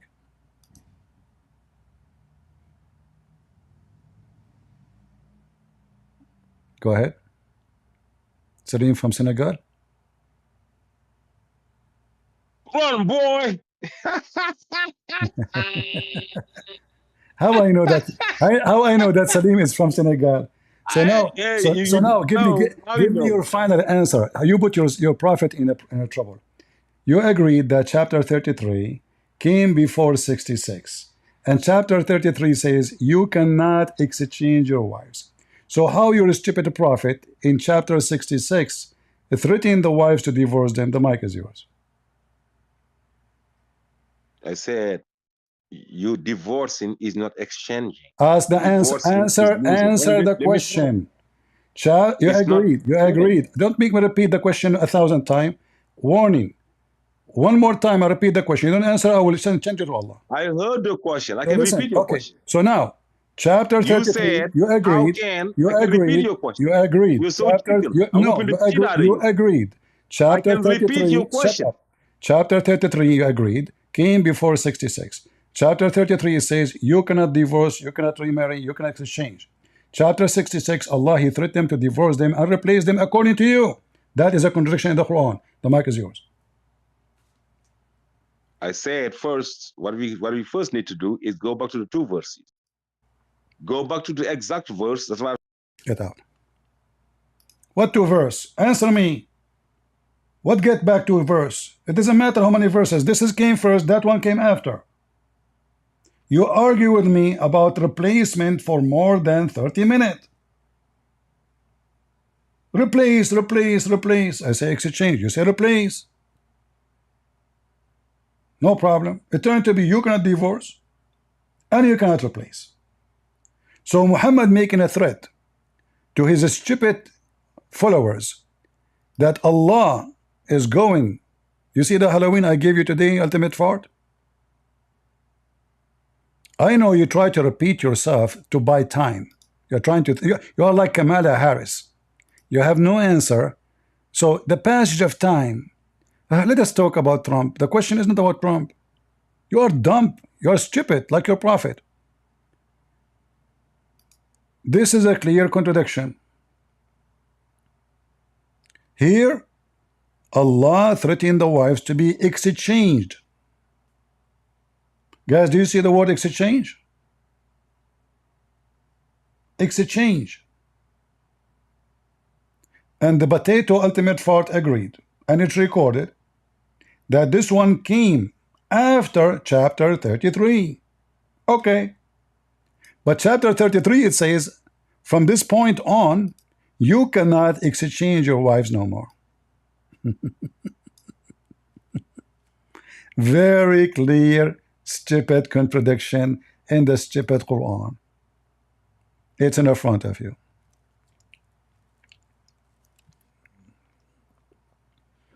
How many times I need to spank you?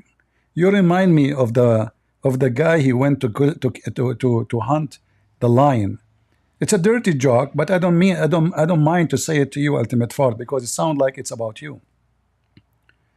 There's a guy from Senegal, and you know Senegal is in Africa. He heard there's a big lion. His name is a Christian prince.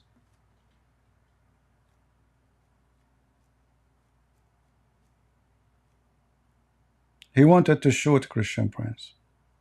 They told him where we can find Christian Prince. They told him under the tree, big tree. You will find him sleeping, snoring, feeling safe and secure because nobody dared to get close to him. Ultimate fart, he go there. He shot at Christian Prince. He missed.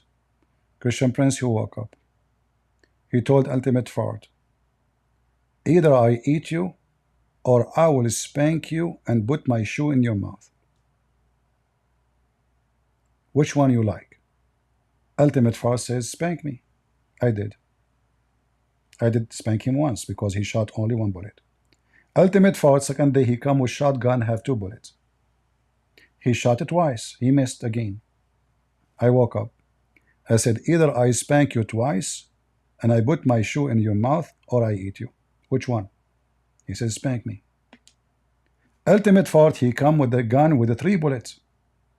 The same. Spank. He missed. He came with 4 bullets, 5 bullets, 6 bullets, every day. Then he came with the Kalashnikov. 30 bullets. AK-47. Shooting at Christian Prince. Again he missed. Christian Prince, he woke up, he said, you idiot, are you here coming to kill me or to be spanked? It's obvious that this guy is not coming here to kill a Christian Prince. He is a gay and he like to be spanked. Non-stop. His bullet never aim correctly. He always miss, which is clear the purpose of this shooting. He want to be spanked. The verse in front of us is a clear contradiction, and nobody can deny. Guys, did you add it to your list, in the contradiction list? That's it. You're going to divorce your wife today from now on. And we heard this potato agreeing, yes, this one came first. Chapter 66, he said, Allah will divorce you. Muhammad will divorce you if you don't behave. But Muhammad already is forbidden from divorcing or marrying new women. Stupid religion and a stupid prophet. Do we have any brave Muhammadan?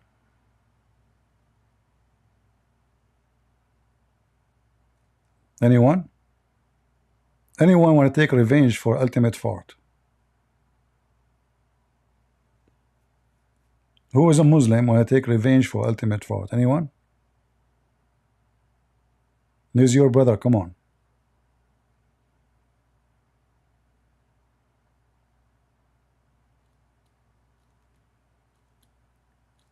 Anyone?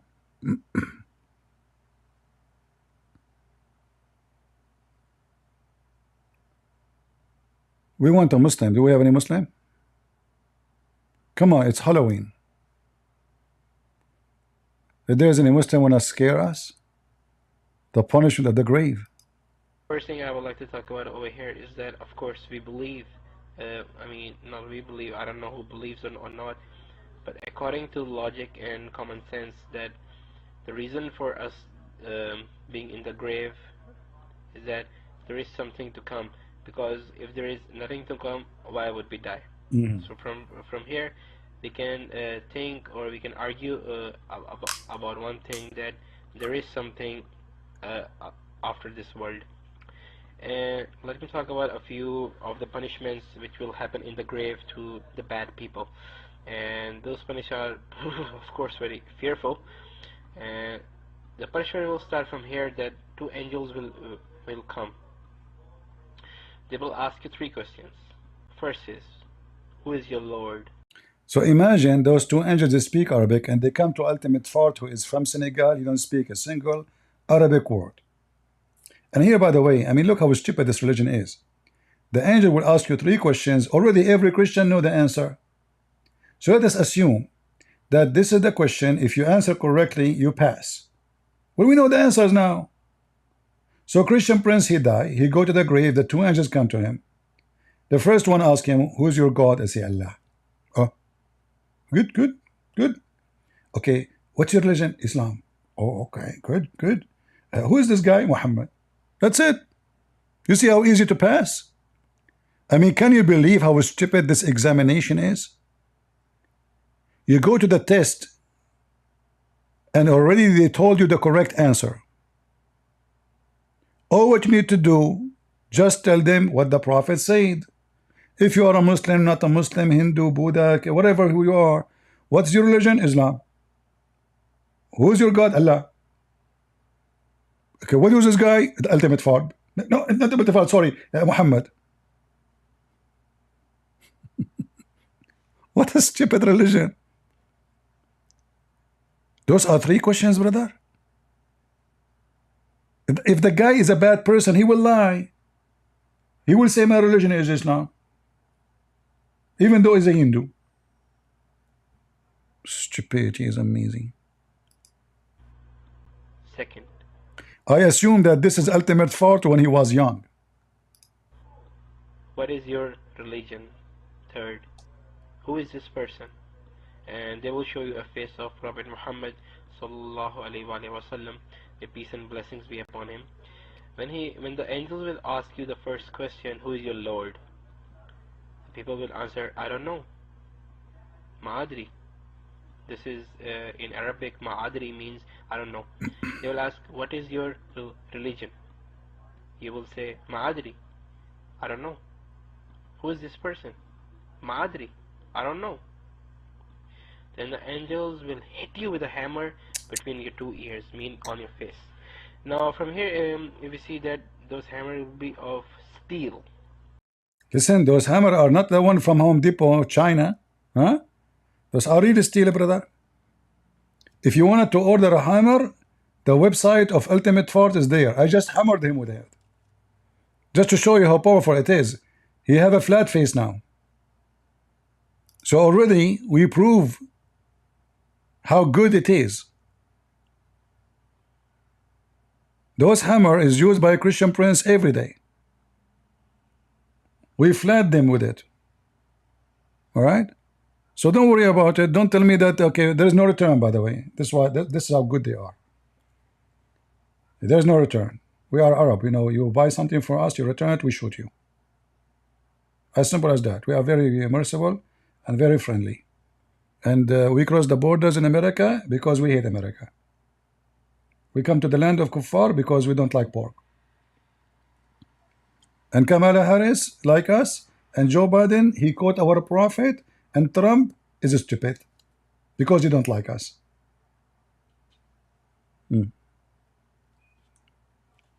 What a Halloween. The real Halloween is in 5 days from now, if Kamala Harris, she won the election. Oh boy. That is a nice Halloween to America. You can imagine. Brother, if Kamala Harris won the election, would you come to America? I mean, you know, there's a big number of a queer for Palestine. You can go with them. You, Ultimate Fort, all of you should join them. Queer for Palestine is a big club. You know, you join with them, you do boom boom, and you free Palestine. I mean, how in the world you think you don't have the power to free Palestine?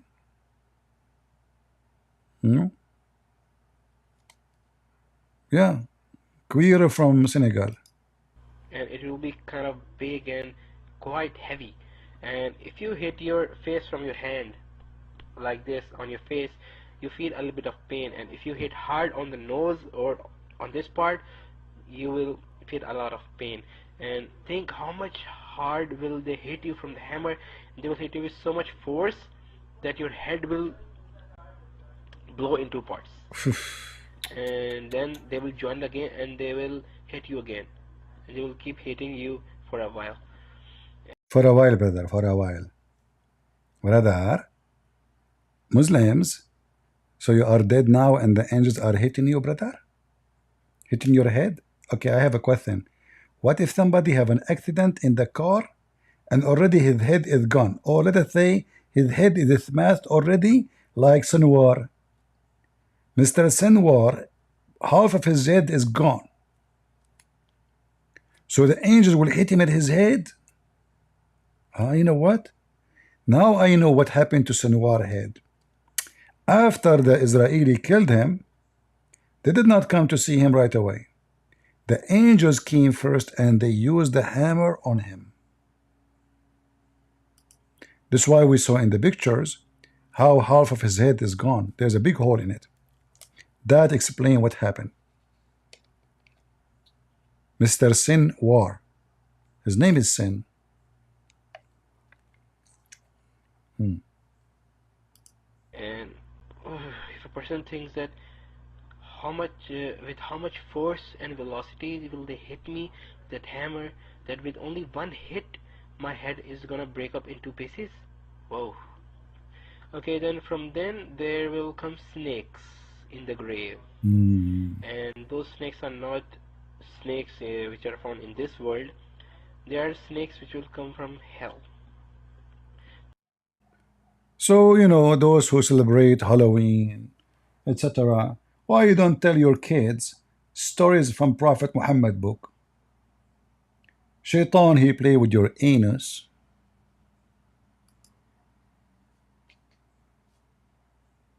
Snakes go inside your anus. This is deep knowledge, by the way. When you give the adhan, the shaitan, he not only runs, but the hadith says lahu durat. You know what durat is? I know what durat is. Ultimate fart. What, are you kidding me? We have a guy, he keep coming here with the same name. And the funny here, you know, I call him Ultimate fart, he say yes. He accept his destiny. He don't even reject his name, which I gave him. That's even funny. More funny. He runs, and as he's running, yeah, his fart comes out. Lahu durat. I'm not making this the hadith. Somebody's saying this is old. My friend, if we play something else, we will have a copyright, come on. So just let it go. There's tons of videos, actually. If I type right now, the punishment of the grave in YouTube, you will find crazy videos made by Muslims. Those people are obsessed with torture.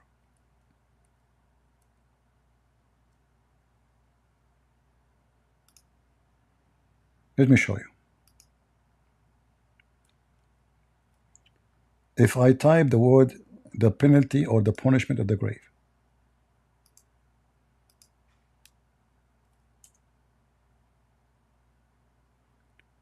look at this guy. He is in the grave and a snake around his body. Ooh, this is a guy. He's a Muslim. He did not pray. And look how the bite of the snakes, brother. Ooh, he opened his eyes in the grave, and the snakes, they start coming at him. Look, he is moving his mouth. His eyes is moving. Thing is getting nut. Oh, now something going inside his butt. I wish I can play the video for you. You would die laughing. Look at this.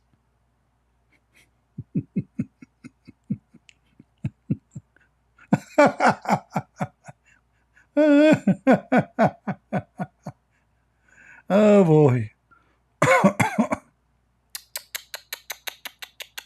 This guy, he made fun of the punishment of the grave, and then right away he could not walk, and then he died, and then they took him to the grave, and look what happened to him, brother and sisters.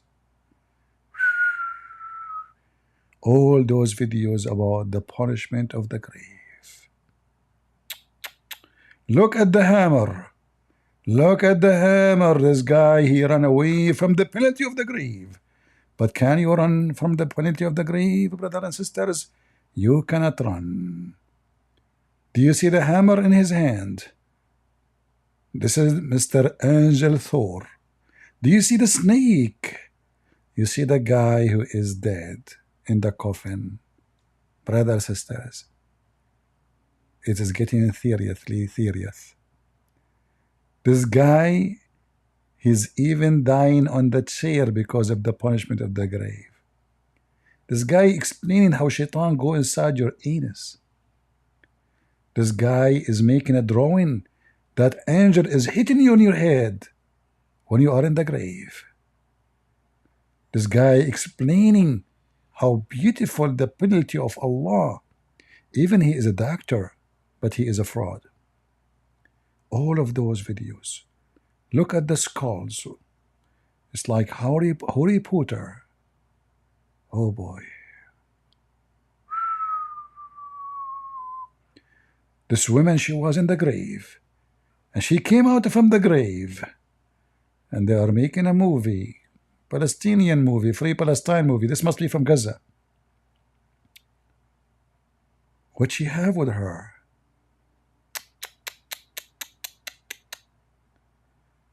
This woman, look, the guy's the title. This woman, she buried herself with the dead body to see if the story of the grave is true. And guess what is true? A cat. A cat is inside the grave and there's a cobra. Do you see the cobra? And this guy, he have a security camera to see what will happen in the grave. I mean, I'm telling you, those people are mentally ill. This guy is dead, by the way. But he just, came to YouTube to tell us the story. All right? Yeah. 38 minutes and 43 seconds. So he died, and the snake, they go inside his anus. He can show it to you. He have all the bites and, things happen to him. This guy is sitting on the chair on the top of the grave.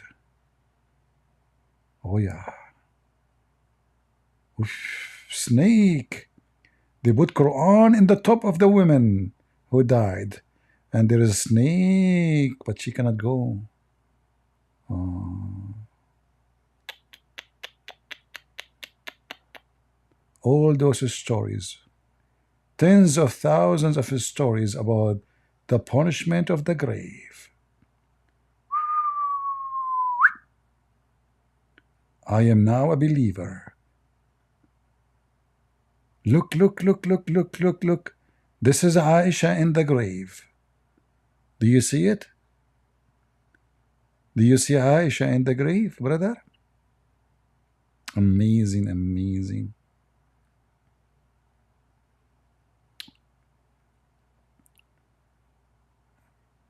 Look at this.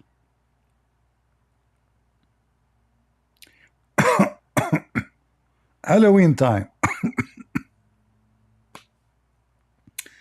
Any Abdul beside Ultimate Fart who is trying to get back his honor which lost under my table? Ultimate Fart, he keep coming back. Look, he keep coming back. He's like a guy who go to do gambling. People who do gambling are stupid. You go to the casino, you never win in the casino. It doesn't matter how good you are, you will lose. So you lose. And then when you leave, I lost all my money. I want to get it back. So you go back to gamble more, thinking you are going to win. You go and you gamble and you lose again. And the more you lose, the more you are obsessed with the casino spanking your butt.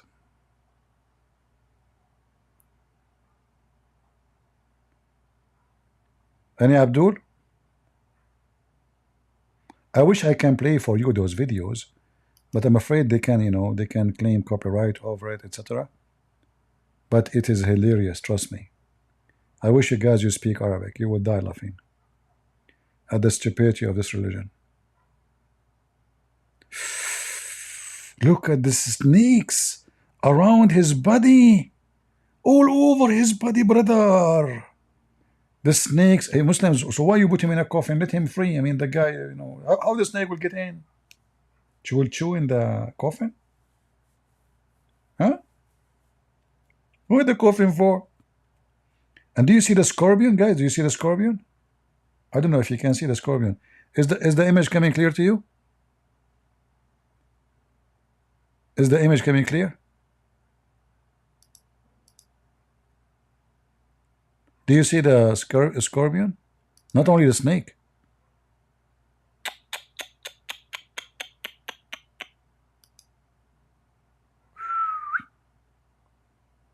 I mean, look at this guy. This guy is telling you about the truth. This is him when he was in earth, and then when he went to heaven, brother. This is the angel with the hammer, and the snake is coming from behind him. Actually, I wish I can play this video here. 18 million people, 18 million stupid Abdul watch this video. How many? 18 million donkey.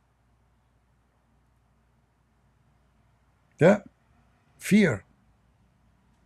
They don't believe in religion, they believe in fear. This guy, he tried to escape the grave. I mean, the guy is dead. How he escaped the grave, potato? Okay, Sinwar is in the grave. Can you get him to us? All of those are in the grave already. Look at them.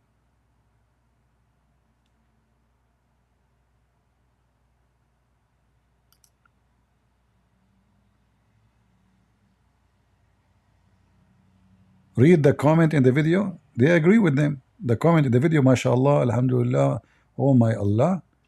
Scary, brother, Allahu Akbar. If you read the comment in the videos, you will die laughing. All of them, they believe in it. True story. Do we have any Muslim would like to join us in the Halloween celebration? I don't know, even Zakir Naik, he did not call me today. Kithan Prince, first of all, I was trying to call you, but you did not give me time to talk to you. Eh? When you call me, the stage is open. I never saw you. Kithan Prince, you are a big fat liar. I was trying, I put my hand up, and you did not ignore me, you ignore me. Zakir Naik, I have no... Do you have a witness that anybody saw you? That you put your hand up? Kithan Prince, everybody in the chat was my witness, including your admin. Okay, let us ask them. Anyone saw Zakir Naik putting his hand up? Nope, nobody. Kithan Prince, those are the Christian and don't let me lie. Okay, what about Muslims? If there's any Muslim, he can witness that you put your hand up. Kithan Prince, Muslim, they lie too. Oh, okay, what about the Hindus? They lie. Okay, so what we will do now? Kithan Prince, first of all, I don't care who witness, who don't witness. I put my hand up and you ignore me. Okay, Zakir, you are talking now. Give us the answer. What do you think about the snake going inside your anus? I mean, you are so small, man. You are so skinny. I don't know what... I feel sorry for you. I mean, even your jacket is wearing you. You don't wear a jacket. The jacket is wearing you.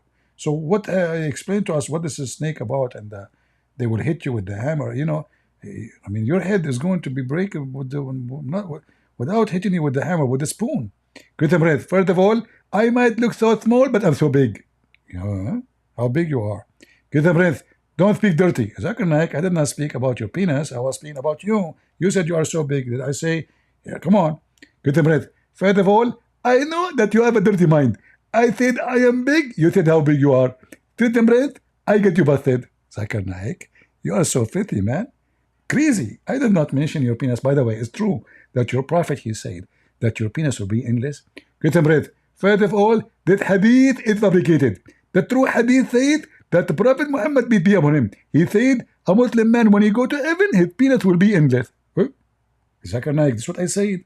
I said, is it true that the Prophet said your penis will be endless? You said this is fabricated. And then you said the true hadith says, Prophet Muhammad said that when you go to heaven, your penis will go endless. So what the difference? Get a breath. There's a big difference. It is when you go to heaven, not now. So my penis now is so small. In fact, my wife, she say, my penis is called peanut. Right now, it's peanut. When you go to heaven, it's going to be endless. Muslims, is that another form of Halloween? Your penis will be endless? Seriously. And what will happen when your wife, she see it? I mean, your wife, she is next to you and your penis is going, hey, honey, when you are going to have sex? Sorry, honey, we cannot do your turn because it's so hard. If I do your turn, it's going to be broke. Sorry. So your wife is next to you and your penis is going to be behind the galaxies? I know. I heard that Samsung are going to change their name, their phone name, because I keep talking about Muhammad penis and galaxies. I heard that their sales is dropping down. Man, oh man. Is that true? True story. If you don't believe me, Kamala Harris, she can witness with me. Any Abdul?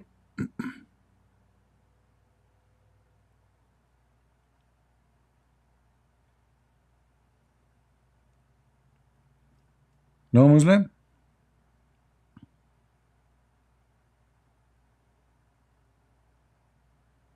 Zakir Naik will never get close to me. He will not even dare for a second. Any Muhammadan? The only Muhammadan we have is the guy from Senegal. Yo, what's up? No, I'm not a Muslim, bro. You are not a Muslim? What are you? No, but yeah, I have a question. I'm a Christian, bro. Okay, what do you think about Muhammad? That is a bastard. Okay, why you say so? Because he married a 6-year-old, bro.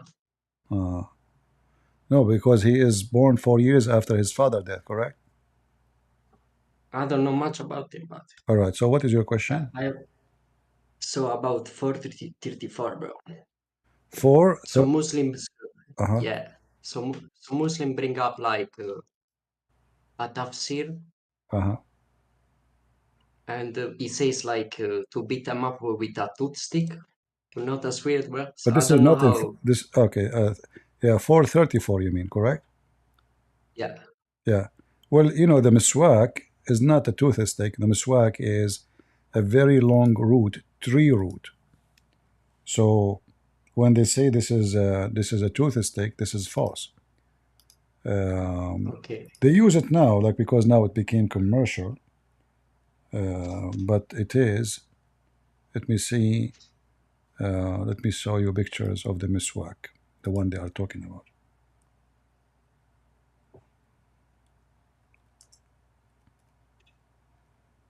It's a very harmful root, tree root.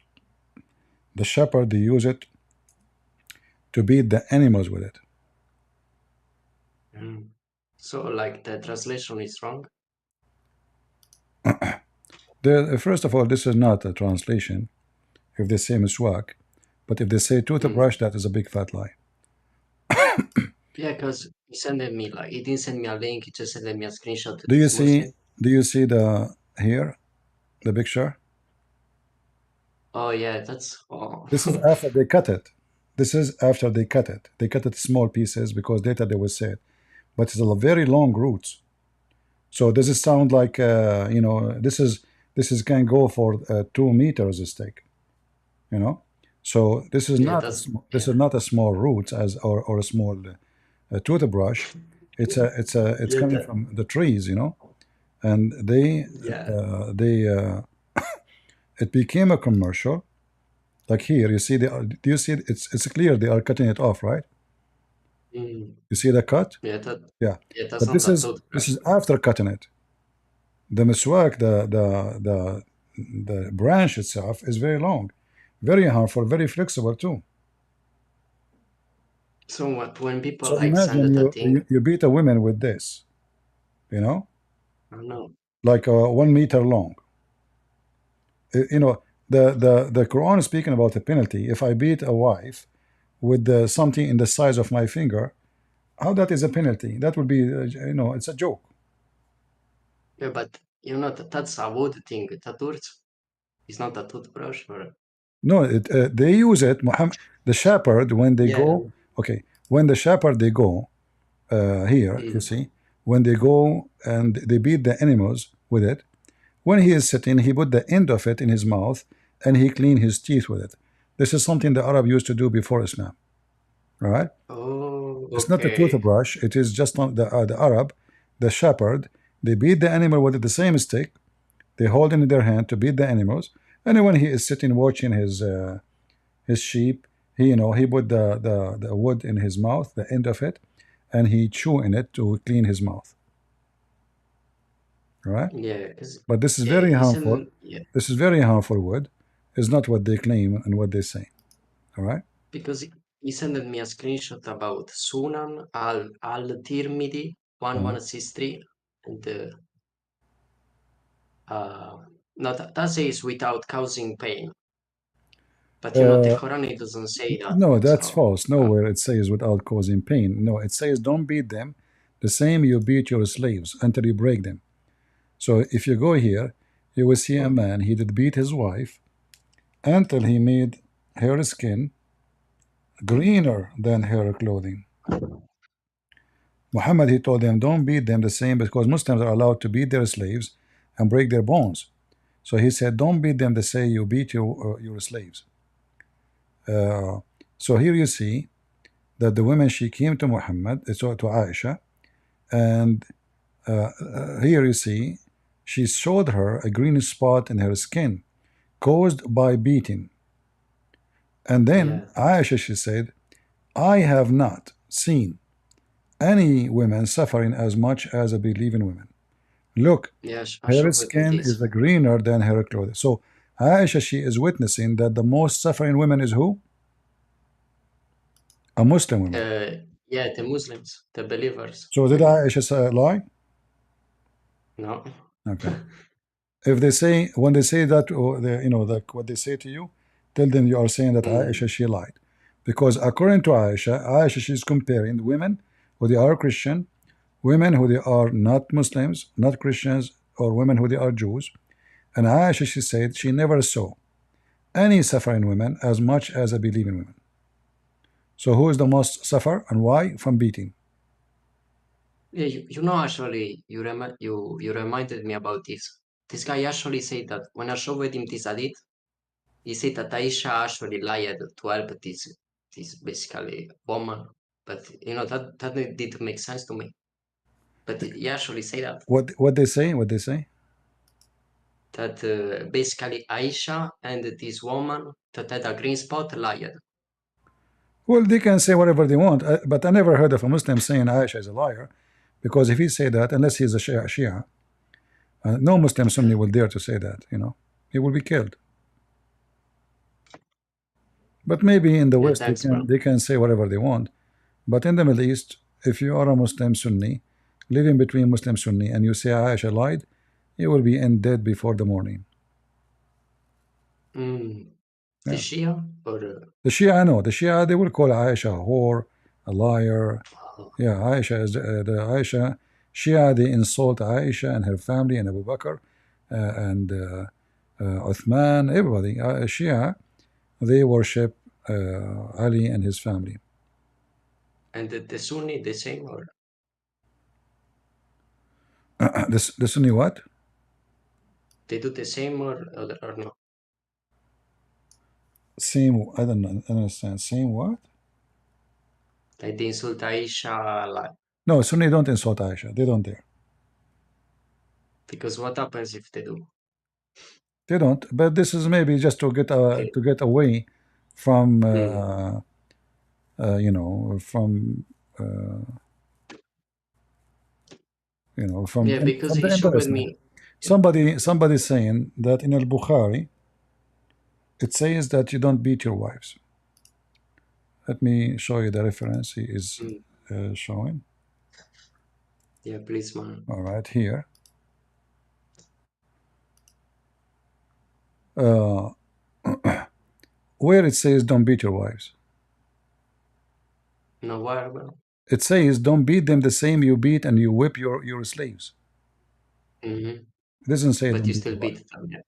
Yeah. So the one who said to me the Bukhari, this hadith says don't beat your wife, it's a lie. Where it says that? It says the opposite. It says don't beat them the same way you beat your wives, sorry, your slaves. How they beat their slaves? They beat them until they break their bones. But the Quran says beat them.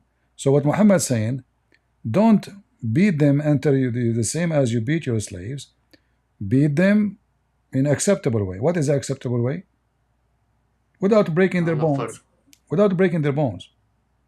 You know?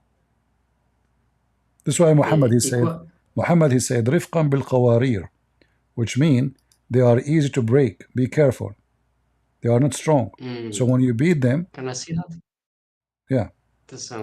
Yeah, that's crazy, bro. رفقا بالقوارير محمد consider them as a jar.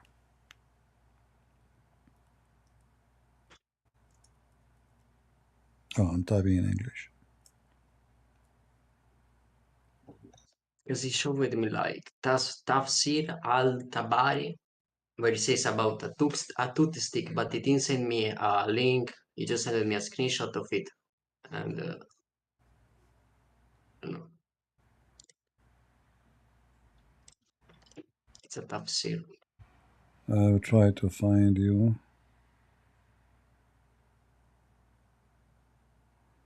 Okay, hold on.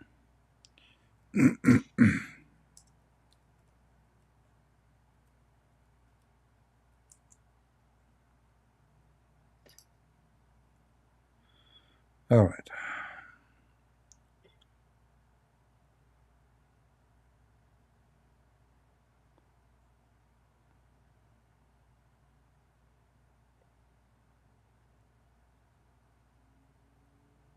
I'm just trying to find, because there's many I want to try to find. Actually, Muhammad, he make it clear. He says they are Yeah, stupid and they are from a crocked rib. They are not even good rib. It's a crocked rib. Let us see. it's a what? Hold on.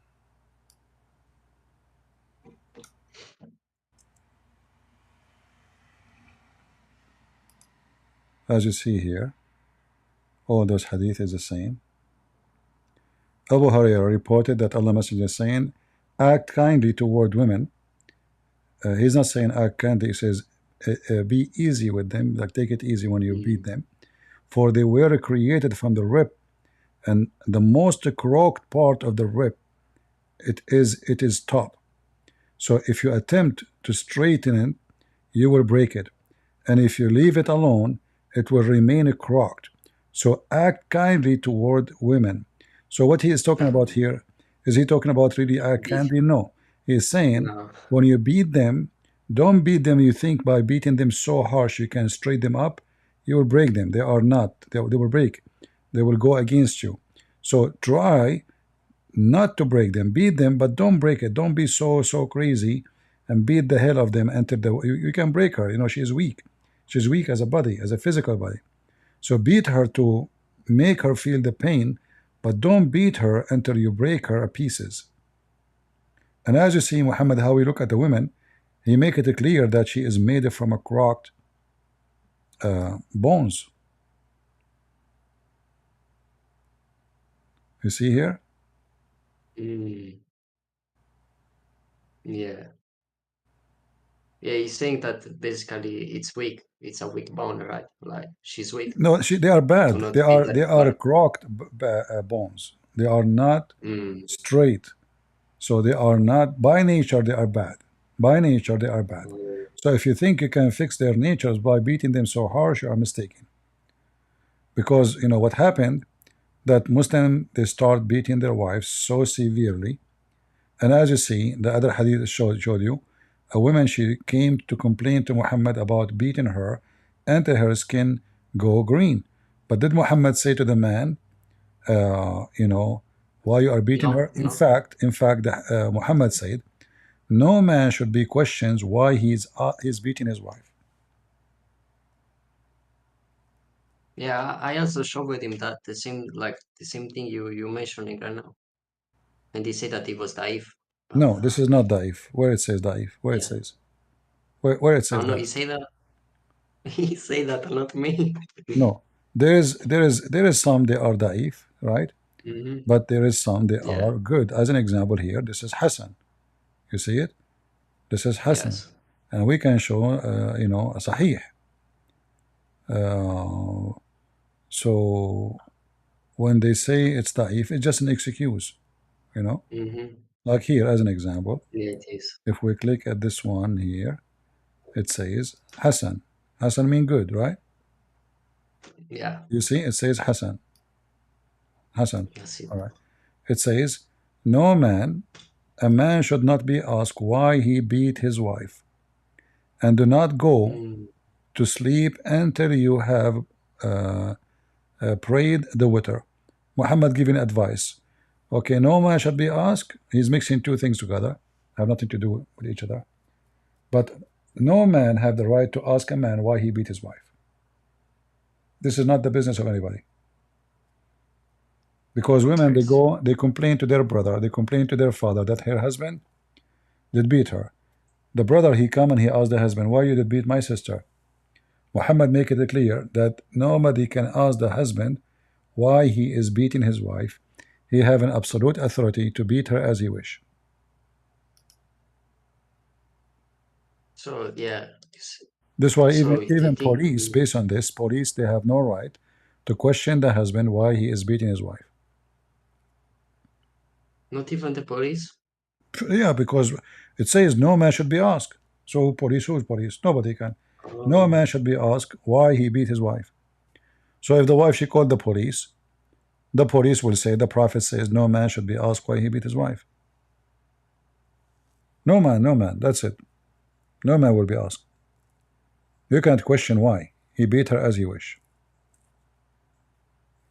that's So, horrible. so the conclusion, Muhammad, he says, take it easy when you beat them. But does that mean beating them, harm them? Yes, or just no harm? No, you harm them, because the whole point is to make them in pain physically, so they will obey you. This is why in chapter 34, chapter 4, verse 34 says, if they obey you, then don't do that. So what the point of beating them?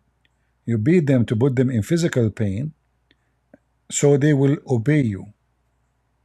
Yes. It is, it's a form of terrorism. Yeah, even because like the first thing is like you don't make them sleep with you. You know, it's No, like no, this is he not goes true. up. No, this is not true too. Oh yeah. There's nothing called first thing, second thing. This is a fabrication. The man, he decide which one he would do. So the Quran is saying what you do with them. You jail them, not sleep with them. You jail them. اهجروهن في المضاجع.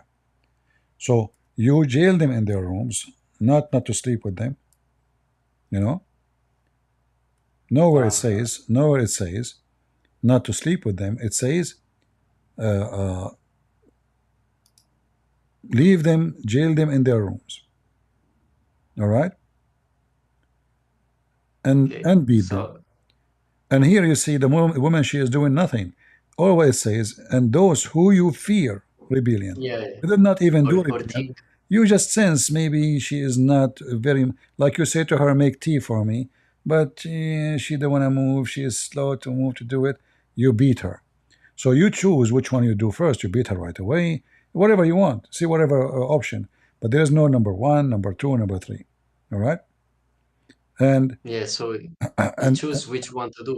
yeah, and you will see many translations they are the word lightly, but this is absolutely false. Nowhere it says such a thing. Mm. Yeah, that's a comment, but in the Arabic it's not like. Secondly, is it a punishment or not? It's a punishment. Okay. If beating somebody will not cause pain, so how that is a punishment? What that will do? Mm. Yeah, it makes sense, bro. Yeah, I mean, if I say if you don't come here, I will beat you, and then my beating will be like tapping in your shoulder. You say, okay, With a I'm okay. toothbrush. So what beating for? What is the point of this beating? So the beating here, as you see, if they obey you, you see, if they obey you. Yeah. So all of this is to enforce physical punishment to make them obey you. So he tortured her by jailing her inside her room. Remember, the Muslim man, he can sleep with many women. He have 4 wives. So he can ignore her for a month, and he beat her too. He jail her in her room, he don't sleep with her, and he beat her. He opened the room, he beat her up, he come out. He locked the room. It is like a torture. He put depression on her. He tortured her. He locked her up. He beat her. All of this to reach one thing: if they obey you. And when she obey you, there's no need to beat her. That's it. She become your sex slave. She's your goat. Don't beat her then. Yeah. Also, I want to ask another thing. Like, I saw one time your video, and you showed an edit when like the prophet was getting like, I don't know, like 3 black men. I don't know what it was, bro. Yeah, They were Muhammad, he did beat. Muhammad, he beat men, were slave. He beat even free Muslims. no, it wasn't about beating. It was saying riding, like they were riding. He was. Oh no, this is different. Yeah, yeah. No, in that case, the slaves they were beating. They are a slave. They Oh, are black men, not slaves. They are black men. They were riding Muhammad all night, and they were naked. They were naked, and they have, which means their penises is coming in the top of Muhammad's head. Because when you ride a man's shoulder, and he is going down in his forelegs, uh, and you are naked, what will be in his head? You know, they are tall. yeah. The hadith says they are tall. They are so black, and they are so naked.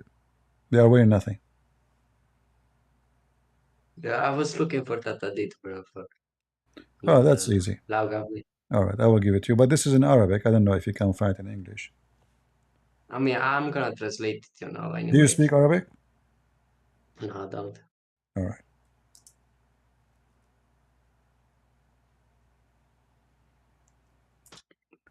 All right. The hadith is here.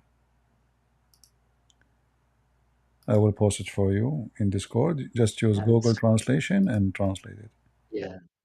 And this is another form of Halloween Muhammad he struggled with. Imagine you are a prophet of God, and then a bunch of black men, very tall, very, very huge in size, and they are totally naked, as the hadith here says. And as you see, this is Sahih. They cannot say this is Da'if. This is Hassan and Sahih. Hassan and Sahih, good and Wow. true. Good is true. So Yeah. those black men, they rode Muhammad all night long, and it says they have no hair over their body, and we could not see, because they are so dark. It's night. We could not see their penises. All right, because it's so dark and they are so black. Their hair and their bodies. I do not see nakedness, nor do I see any dandruff. See? Wow. So he could not see, but they are naked. They are naked, but because they are black at night, so their vision merged with the night. And then after they rode Muhammad all night long, Muhammad he came and he sleep because he was so tired and he was very much in pain. Let us see here. It says.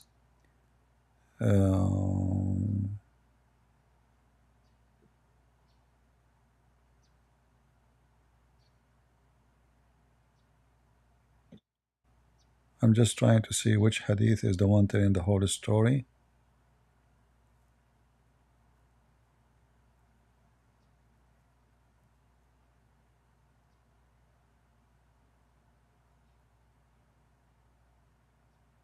Yeah, here, if you go actually here the story is telling more details. And even Muhammad, he did something. Most likely Muhammad is a Yazidi. Those Yazidi in Iraq, who they have a belief, if you put a circle around you, Shaitan, he cannot pass it. As look here what he did. Muhammad, Circle? yeah, he put a circle. He put a circle around his companion, and he told him, don't pass it. Don't pass it, and don't leave this place. All right? Why? Because those black men who Muhammad claimed that they are genie or Satans. That's even worse. Yeah. Then he drew a line on it, meaning, he made a line around it drawn on the ground. Then the Prophet, may God bless him and grant him peace, said to him, do not depart from your line, meaning, do not leave the place where I made you sit. Yeah, this is what the Yazidi believe. If he feel that there is, like, if you go in the field, dark or somewhere, and he feel that there is some evil shaitan around, so what he do, he draw a line around him, because they believe that Satan cannot pass any circle without permission of the one who made the circle. So the guy, the person who made the circle, he have to make a cut, like to erase the circle, or he leave the circle. If he leave, Satan, he can get you. As long you are inside the circle. And here you see Muhammad is adopting the belief of the Yazidi who worship Shaitan. So you said like Huh? Shaitan needs permission of the one that made the circle. So Shaitan, he Shaitan cannot, needed obviously, their belief is that the circle is something Satan have no power over it. So he cannot pass. So you draw a circle, you are protected. So you have to stay there, all right? Otherwise, the second you pass that circle, you are vulnerable to Satan, and he can harm you. And here the funny is in the story, why Muhammad, and actually this is a very good question if you guys wanna make a note. If Muhammad, he knew if he put this line around this man, his companion will be protected. So why he did not put the line around himself? Obviously Muhammad, he liked those men to ride him, right?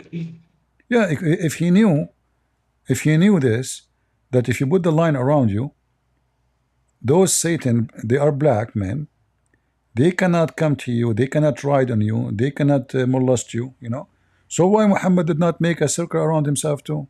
And the story is solved. What the point of all of the story? So here it says that those black men, they came. Muhammad, he described them as qawmun min az-zut. They are so black, dark. They have they have no hair in their body, and here he claimed in this hadith they are from Sudan, and they say they are Indian. Look at this. They are Indian. A race from Sudan, and it was said, Indians.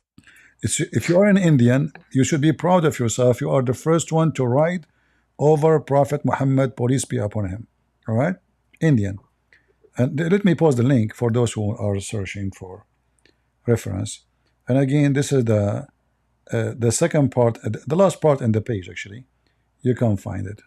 All right. It's great. Thank you, man. Thank you a lot, bro. Yeah. And Muhammad, he was suffering from very bad pain. Let us see.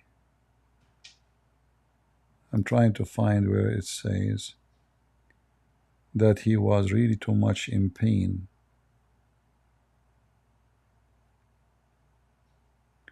Yeah, even Muhammad, he did something very, very gay. He slept over the guy thigh. You know? Yeah, What why is While I this, was sitting and man? the messenger of God, may God bless him and grant him peace, was leaning against my thigh. Why a man, he will put his head on the thigh of other man? I mean, can't you put your hand underneath of your head? I mean, it's a man. If it's a woman, I would say maybe she's his wife. It's fun. Maybe he's playing with her. But it's a man. You know, what do you mean the man is, the prophet, and he's sleeping over your thigh? Your thigh? Yeah. So the whole story is really weird. And we can find more reference of this, actually. But I hope we cover what you said. All right? Yeah. Thanks, bro. Thanks. All right. If you ever go in like you do camping or something, and you see a bunch of black guys coming to you, just put a circle around I'll it. make a circle. You will be fine. Okay, yeah. If you are white, you have to make 2 circles. Oh, two? Okay. Thanks, bro. Thanks a All right. lot, man. You're Thanks a welcome. lot, man. Yeah. Thanks, man. Bye-bye, man. It's a pet religion. Yeah, it is. All right. Do we have any Muslim? You Muslims, what about you call me and put a circle around you? I mean, you will be protected. Huh? I mean, how a Christian prince can pass into your line? Just put a circle around you. Prophet Muhammad, how did Prophet Muhammad knew this? Amazing, you know? And the funny, it says clearly they are men. They are men. Just because they are black, Muhammad he claimed that they are Satan.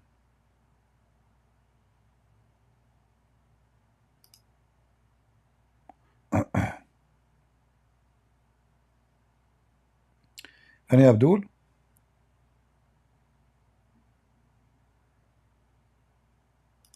I hope you guys you have a good time today with the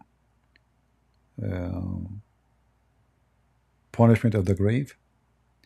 And if you like to send hello or some you know, camel urine to Sinwar, Nasrallah.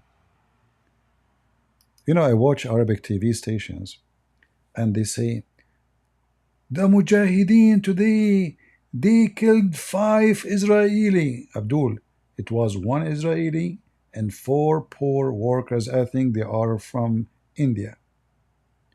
And they are so proud in the same time by doing what? A rocket fell on a farm. Abdul, Israel wiped the floor with you. I mean, whole territories of Hezbollah are demolished. Towns of Hezbollah are gone. They took south of Lebanon many towns already under their shoes. And you talk about victory because 5 people die. One of them is an Israeli. The rest are poor workers coming to make living for their family.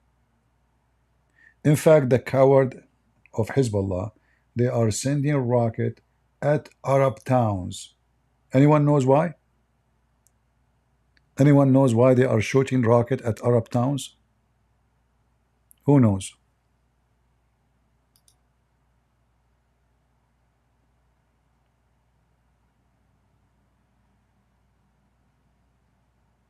Why they are shooting at Arab towns, not at Jewish towns? Isn't it Jewish the enemy? Why they are shooting at the Arab? Simply because Israel did not put those like protection missiles and batteries for protecting the sky from rocket in around Arab towns, because they are not the target. Nobody expecting that the target will be why Hezbollah will attack the Arab. Aren't they claiming that they are supporting Palestinian? So why they want to shoot rockets at the so-called Palestinians? Right? The reason they are doing that, because they want to make it sound like they are really killing Israeli. So when the news says 5 in Israel killed, and then we find that those are in Arab towns, and they are Arab, like Majd al-Karam, I think it's called Majd al-Karam, something like that. Yesterday, 2 Arab men, they get killed. Why you are shooting at the Arab towns?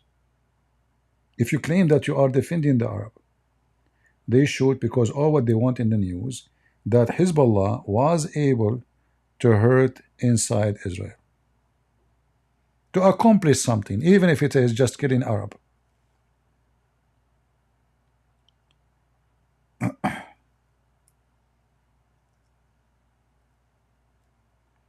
If I show you how bad the situation is in Lebanon, how Israel made this country or territory of Hezbollah an example for every terrorist, you will not believe it.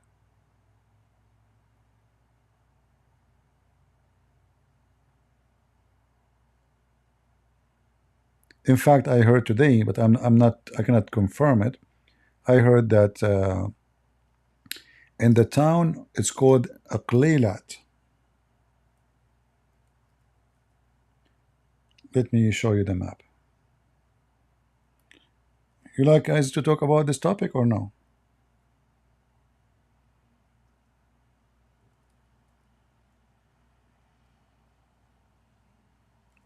Is that okay?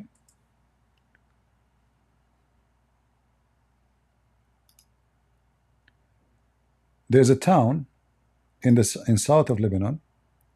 It's called Glilat, and this town is a Christian town. And I heard today in the news that they have an ambush, which means they are the one who ambushed Hezbollah, and they killed a bunch of them. Where is the Glilat? Hold on. No, this is not correct map.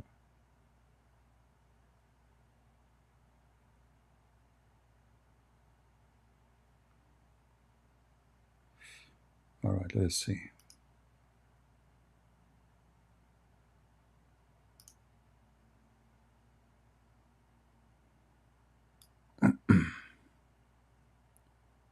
Yeah, for some reason. Okay, here we go. Maybe here. All right, here we go. So this town here, this is a Christian town. They are sick of Hezbollah. So today what happened, according to the news, which I cannot confirm, there was an exchange of fire between the Christians and Hezbollah, and Hezbollah lost a bunch of fighters, and they lost like a car or two full of fighters from Hezbollah. I cannot confirm the news. It might be true, it might be false, we will see. The Batman, go ahead.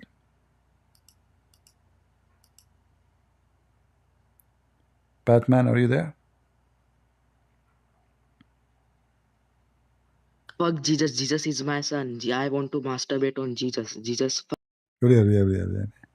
Your mother, brother, she have a lot of curry in her vagina when she gave birth to you. So when she gave birth to you, you were covered by curry. That's why you are curry boy. Curry berry. Potato. So if we go and check all what Israeli army, in fact, the Israeli army, what they are doing right now is a very, very smart. I mean, they have different way of tactic. Like for me, I always like say to myself, why didn't go and just take the whole land, you know, in a few days? I mean, they can do it. But the Israeli, because they value the life of every soldiers of their own. They are not like different armies. Different armies, you don't care, just send the soldiers, you know. I mean, it's a war. 1,000 casualty, 2,000 casualty, it's a war.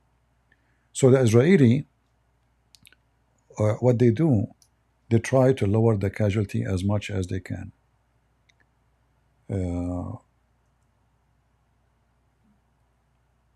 Let me show you.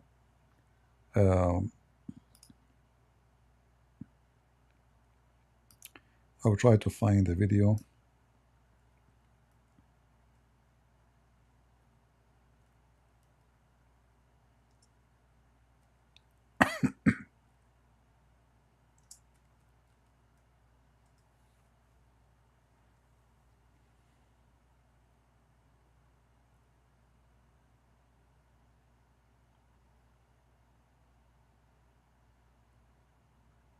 Let us see if we can find some videos.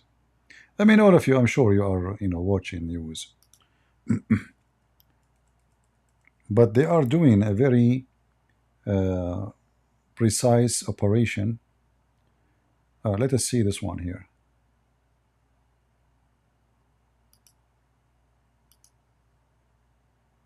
Those are the IDF.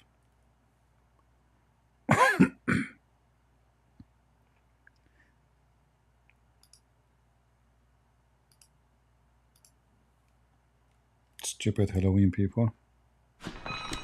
I'm Staff Sergeant B from the IDF. We're currently in a civilian home in southern Lebanon where we have found rocket launchers ready on a truck, ready to be launched, and medium-range rockets.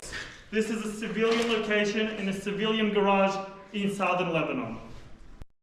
In fact, this is not a garage. This is not a garage, actually. This is a house. You see, it's built to be a house. So look what they are doing. So now if you shoot, if you destroy the building, they will say, see, they are destroying houses. So this is a truck, as you see, the rocket launcher in the back, and the floor is full of launchers. I'm Staff Sergeant B from the IDF. We're currently in a civilian home in southern Lebanon where we have found rocket launchers ready on a truck, ready to be launched, and medium-range rockets. This is a civilian location in a civilian garage in southern Lebanon. Yeah. And then they will say to you, no, this is not true. They are, but I will see if I can find some videos.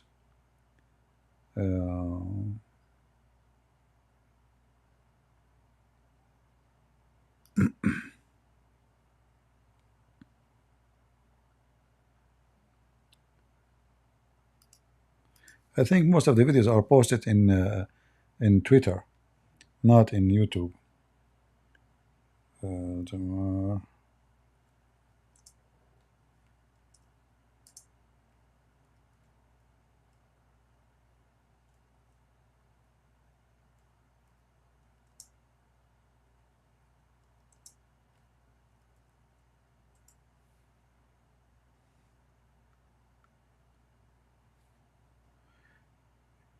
Yeah, you see there's tons of videos. So anyway, the Israeli, they are doing very smart tactic where all the structures of Hezbollah is going to take at least maybe 30 years to be rebuilt again if they come back again. Look at this here. This is all under the occupation and control of Israel. And this is coming from, look, the whole town is gone, So now, even if in the future agree that, okay, we will sign an agreement, Israel will withdraw, blah, blah, even if that happened, I mean, the result of the attack is going to be massive for a long, long time, Look at this.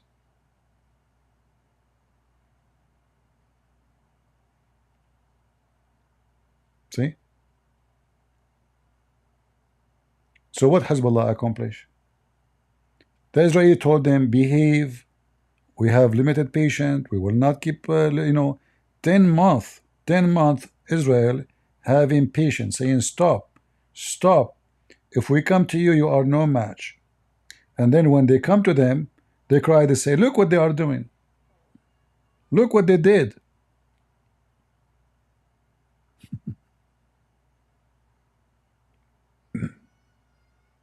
Look at this. And then each time the Israeli destroy a place, they put the flag of Hezbollah. Do you see the flag? Do you see the stupidity? They put the flag over rebels. They claim victory now. You destroy them, they claim victory.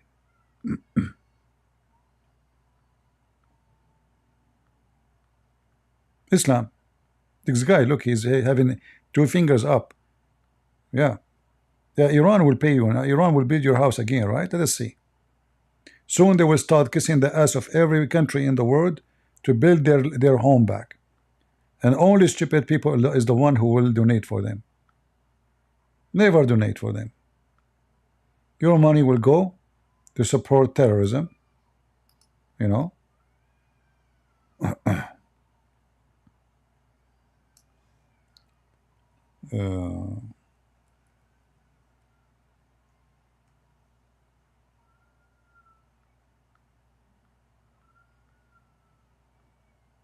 us see.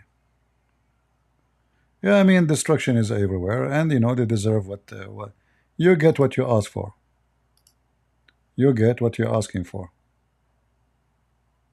Right? You want war? War they gave you. Get ready. Yeah. So now what the Israelis are doing, simply, they are, let us say, preparing the way for them to extend their locations or the territory under their command, and look like the Christians already, they start receiving, let us say, the Israeli, they are start like their communication together to face Hezbollah. I hope so. I hope this is the case. And from the way I see how things is going, look like Israel want to take all the territory in this area before they can negotiate with anyone about any agreement in the future. The same they did with Egypt. In Egypt, they took all the area of Sinai. And the Egyptians didn't want to go for peace. But when they lost Sinai, they start crying for it. And Sinai is a massive in size, very massive in size. So the Israeli, in exchange for peace, which I believe it's a mistake, if I am them, I will never give them Sinai, never, never, ever. Because Egypt cannot go at war with Israel. They are a bankrupt country, very poor. Same time, this land belongs to them too. It does not belong to those Muslims, and that can give them a big relief. I mean, Sinai is almost twice bigger than Israel, so they gave them Sinai in return of peace agreement. And look like what the Israeli now they will do. They will destroy as much they can of Hezbollah, and then they will occupy all this territory. Let me see if I can draw something here. For some reason, I cannot draw over Google Map using the software, and I'm not using Google Earth to use it. Anyway, so they will control the area here. You see my do you see my mouse? Do you see it? All right. If you notice here, this is Sur. Sur is full of Shia. It's a small ancient town actually, but sadly now is controlled by the Shia. So the Shia took over. All of those used to be Christian towns. All of those, everything in Lebanon used to be Christian. But when the Ottoman came, and then the Albanian army came, a lot of massacre done against the Christians, and then they took the land and give it to Muslims. So the strategy of the Muslim was, we kill a Christian, we give the land to Muslims, and the land will be Muslim in the future forever. So the whole land was a Christian. This is why you find the Christians existed only, mostly, in the area which is mountains area, because the Muslim area could not conquer those areas, so the Christian population is preserved in that location. But even those locations, they face a lot of bloodshed, because the Muslims, they tried to invade them and kill them there, and sometimes they were successful even to go to the top of the mountains and kill the Christians. So Israel right now, as I see the plan is, they wanna clean this area from Sur all the way to the other side of the border. Let's zoom out.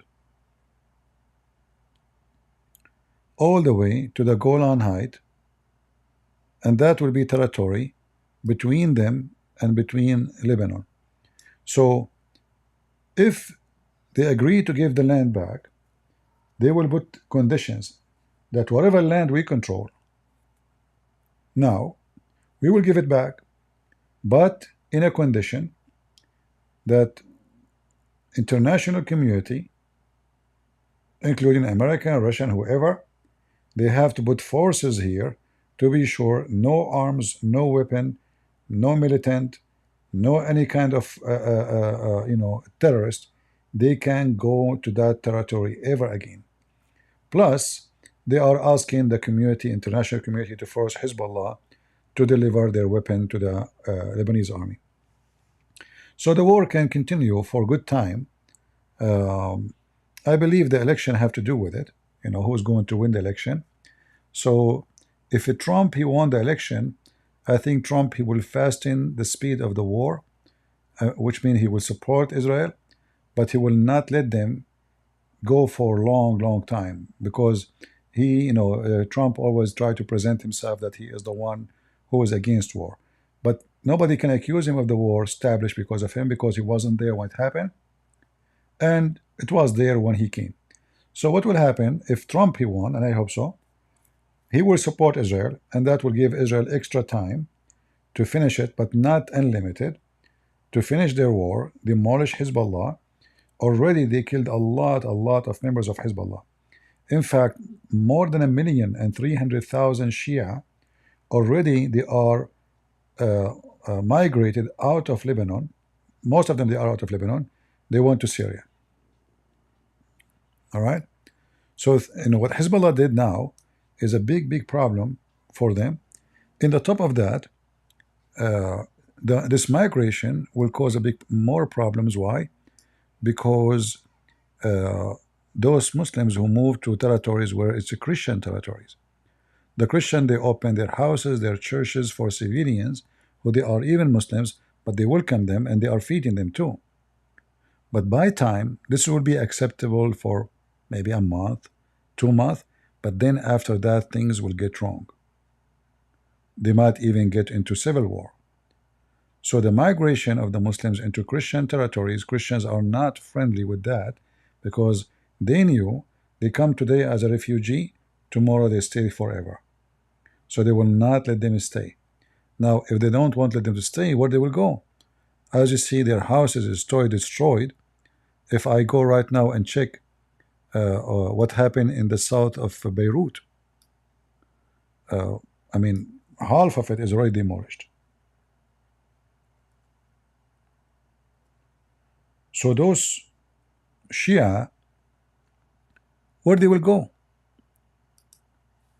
Even if they get money from whoever to build, what they will, how long? I mean, I think it's going to take maybe 2 years just to clean the concrete from the ground. You cannot rebuild, just rebuild. You have to take it off. If we look at the result of this war, this is how stupid this Hezbollah is. They never thought that Israeli would go that far. Israeli warned them, but they don't listen. All of this, who's going to fix it? Just to clean the dirt, to clean the concrete, will take you years of work. And not to forget hundreds of millions, of dollars. And this is now the war just started, so God knows how much this destruction will be in 2 months from now. This is just now. What will happen if the war stay 6 months, in Lebanon? Nothing will be left.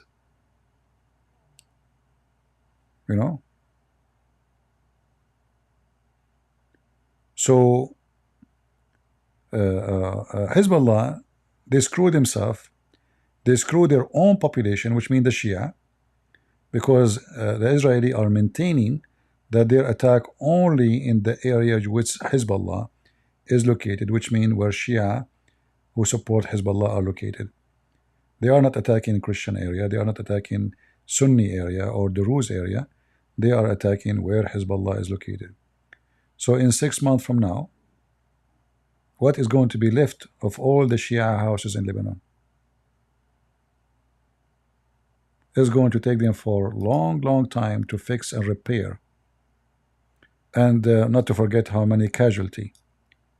Israel will have casualty for sure, but can we compare? We cannot. For every 5 Israeli, there's 500 Hezbollah.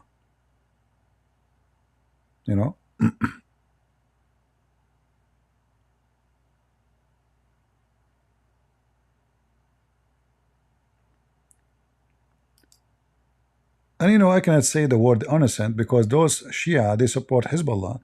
So they are civilian, yes, but they are Hezbollah too. They got money from Hezbollah, they got support from Hezbollah. So they are civilian, but they are Hezbollah. Don't fool yourself. In this war, there's no civilian really. Either with or against. And they are not civilians. The Hezbollah, they have women brigades, they have children brigades, they train children for war, they go take them for war, they fight with them, yeah. But when the Israelis shoot, they say 2 women killed, 3 children died, but they will not tell you,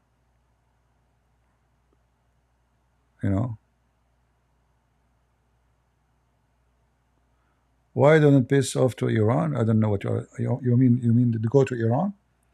Well, Iran will not welcome them. Iran is bankrupt. And this other issue, if they are hoping that Iran will help them, Iran cannot help them. Iran is short in budget. They have no money. And the last attack of the Israeli to Iran destroy all their air defense. Right now, Iran don't have air defense. That's it. It's gone. 8 hours of 100 Israeli jet, they wiped the floor with all air defense of Iran. And Iran, if they cause a trouble again, well, now the Israeli, I mean, if they have air defense and they could not even find airplane in the sky. This is how bad the air defense of Iran. The Israeli, they went there like a picnic, like a barbecue time. 100 jet, they lost nothing. Not even one of them was hurt by a bullet.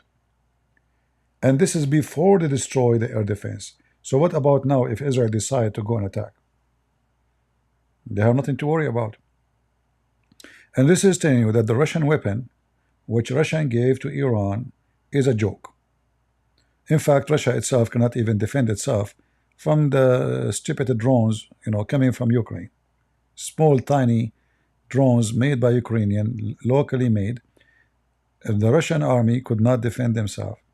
So who is the stupid who will think that by buying defense system from Russia, he can defend himself from Israel? And look here, you see this apartment here? Inside the apartment, there's a picture of Hassan Nasrallah. Do you see it? Which means this is a place of Hezbollah.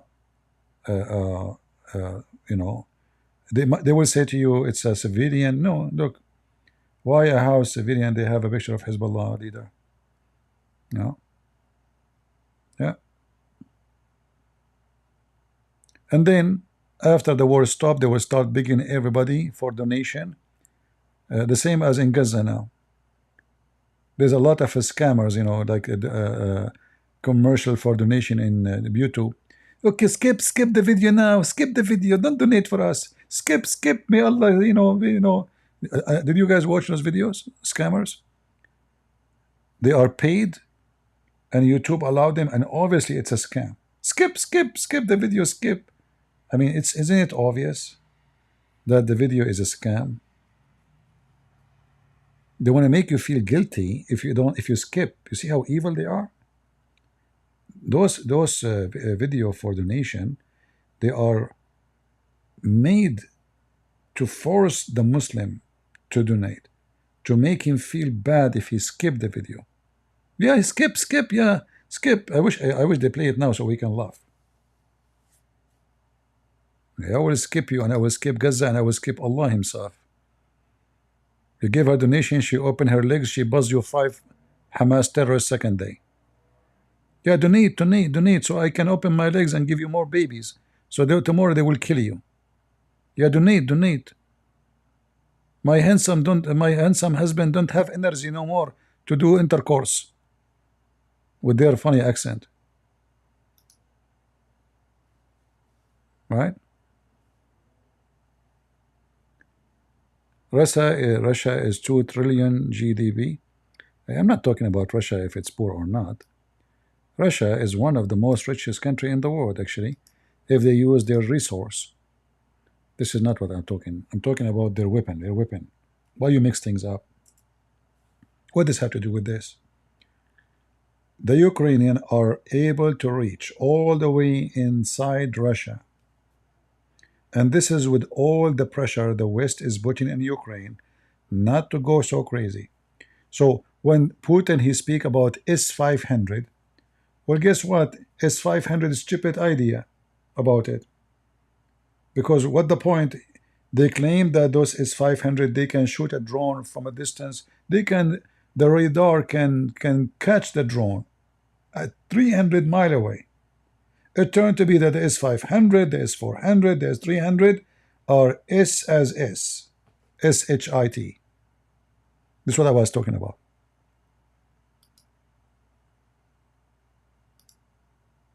Even the Israeli Doom protection, it's very powerful, But if the distance is so short, it's very hard to catch the enemy attack. And this is their problem. So until now, all the systems which is made to catch those drones or short distance rocket are very, very still. They need a lot of fixing and a lot of advantage, or let us say advanced change in the future. All right. And you know, these days, you can be powerful, you can have nukes, but what the point if you cannot use them? Because there's a huge consequence of using nukes. So Russia have nukes, okay. Can Russia use their nukes? The second you use your nukes, they will use their nukes. You're gone. Maybe they are gone too, but both of you are gone.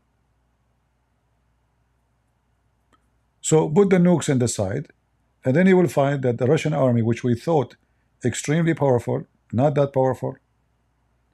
They just took, I think, I don't know, 2,000 something Korean soldiers. You know, Putin, he offered the Korean president, you know, he have a population, they are poor. He offered them 3-4 times salary if you come to war, fight in Russia. Kim, the president of Korea, he agreed. And now they are going, I mean, they are even short with men. Nobody want to fight. Russian men, they are running away from the war. Not only Russian men, by the way, even Ukrainian. Even Ukrainian men, they are going abroad to avoid the war. So both sides do not need the war. They won't want the war. The war was a stupid idea of Putin. He thought it's going to be 24 hours. And he get himself in trouble. The same as Hezbollah. They thought, we will shoot some rocket at Israel. We will bother them. We annoy them. They will shoot at us. They will kill 2, 3, 5 of us. And the story will be over when the war is over. And then, Allahu Akbar, we help Gaza. And we prove that Hezbollah always stand with the Muslim Sunni. But the fact they are the one who kill Muslim Sunni. But if Nasrallah, he knew that what he did is going to cause him to lose his life, he will never do it. If he knew that the Israeli will go that far and they will do to him what they are doing in Gaza, the guy, he will put his head under the sand. In fact, 7 hours before he was killed, he sent a letter, official letter, to the Prime Minister of Lebanon, saying to him, I agree with the conditions of Israel to cease fire and we will not support Gaza no more. He agreed. The Israeli said no. It was the Israeli who refused. You want it? We are here. We came for you. In fact, until now, all force of politics are trying to convince Israel to stop, and Hezbollah will never do harm again. Israel says no. Right?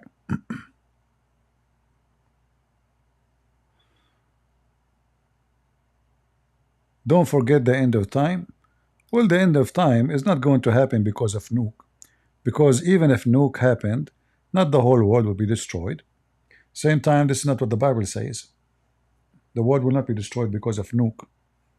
And by the way, even if they nuke every single part of the earth, we will have a new population, cockroaches. Do you know that cockroaches, they can survive a nuke attack? Do you know that? The most powerful creature. There's a guy, he burned his house. He's sick from the cockroaches, you know? So he burned it. It's made from wood. He said to himself, I will burn the house. I will build a new one. That's it. I'm gone, you know? He built a new house. The cockroaches is under the ashes. They never get killed.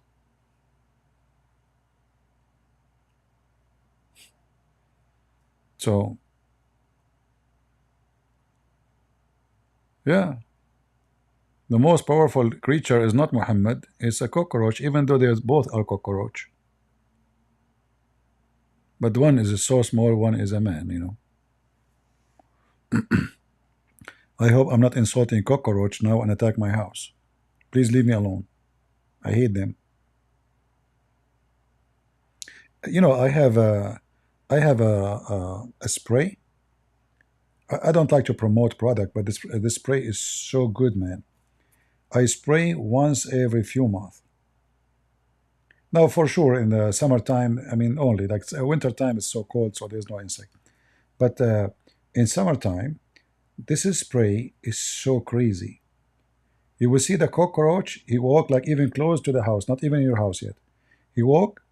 Suddenly, he put his finger up like, and he says Shahada, Ashhadu la ilaha illallah Muhammad Rasulullah, and he flip in his back. I can witness for that. I'm telling you, this spray is crazy. I can search the name for it. Let me hold on. Let me search for what the name of this spray in Amazon. Anyone want it? I'm serious. It's so good. I mean, if you spray, even you can spray indoor and outdoor. So if you ever miss, like let us say, you never know, an insect got inside your house. You keep the door open or something happened. I mean, this thing is crazy.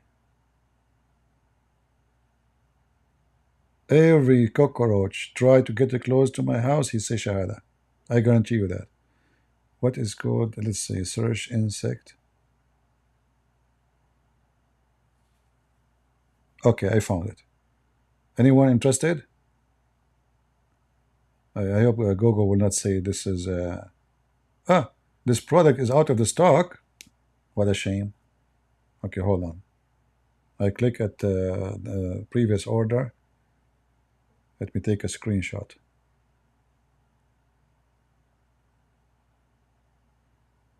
I cannot even take it. It's out of. Hold on. Should I go to the garage, guys, and find it for you? Hold on. Let me go to the garage. I wish I can take some ultimate fart with me, but I'm afraid he might die. Because as I said, it's so bad for cockroaches. So ultimate fart, sorry, I cannot take you with me. You stay here, okay? For your safety. Be careful. Let me see.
All right, I found it.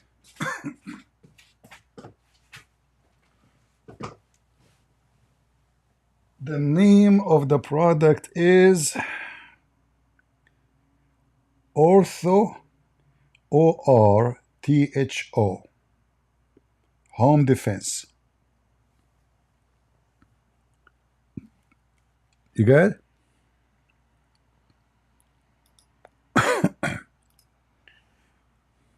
Ortho,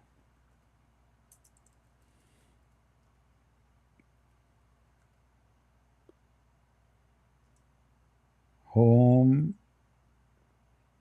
Maybe Israel should use it, you know?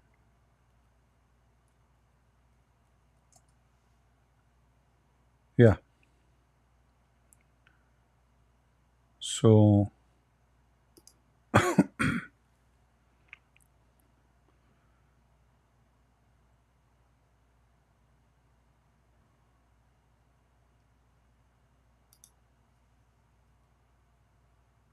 I will give you the link.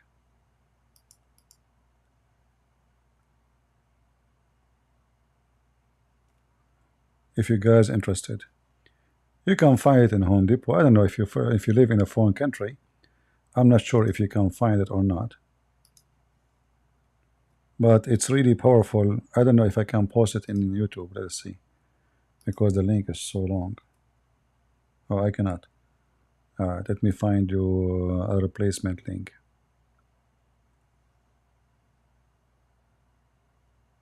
Usually, guys, you made me go all the way and find it for you, and nobody care. Nobody even say thank you. Unbelievable. See, where people don't appreciate, you know.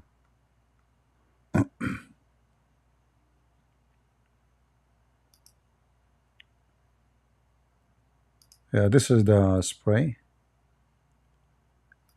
Let us see if I can post this for you here, this link in YouTube.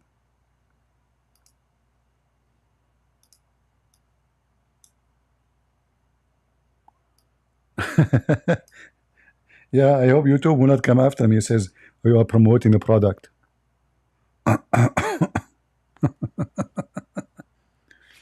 Yeah, honestly, this is a very good. I will never use anything else. You know, like you spray only once. You don't need to spray every day. And for the coming 3-4 months, there's no way any insect will get inside the house alive. Is going to say Shahada after a few inches of walking through.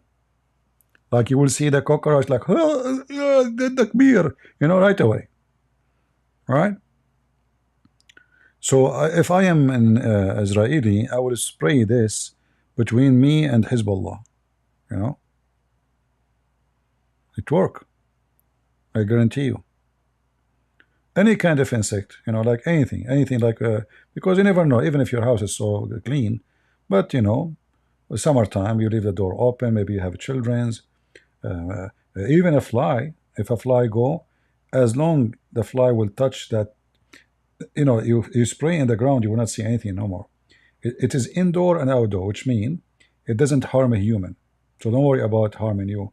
But that does not mean you sprayed at your wife, all right, or your mother-in-law.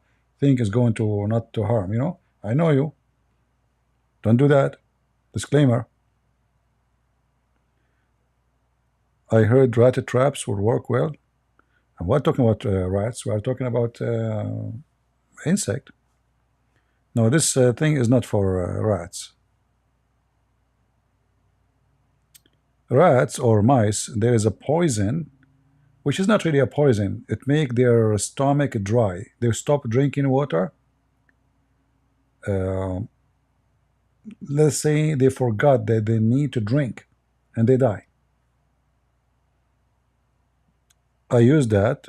You know, once I have a little mice in the garage, drive me crazy. I put even a camera in the ground to see how she is doing the work. You know, I mean, she is so good, man, so good.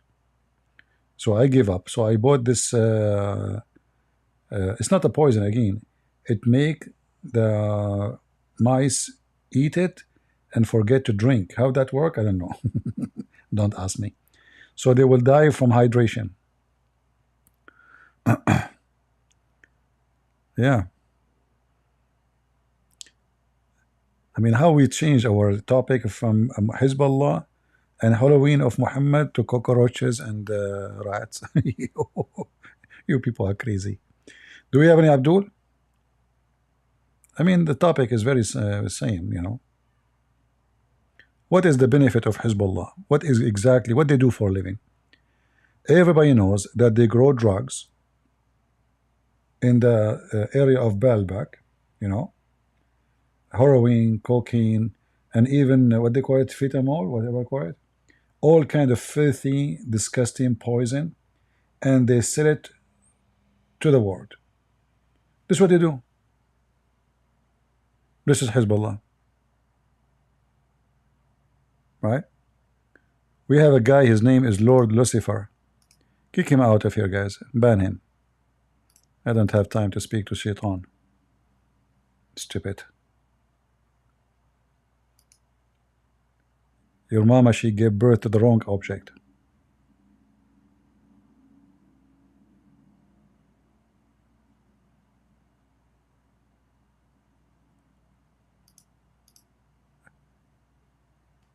Any Abdul? No, Abdul. Okay, we say graduation to the heroes of Allah. And now, according to Prophet Muhammad, all of those, they will become a green birds. So Ismail Haniya is a green bird, Sinwar is a green bird, Hassan Nasrallah is a green bird, Ahmad Daif is a green bird. I mean, all of them. And the one who came after Nasrallah is a green bird. All of them will be green bird. You know? So green bird is really good. Yeah.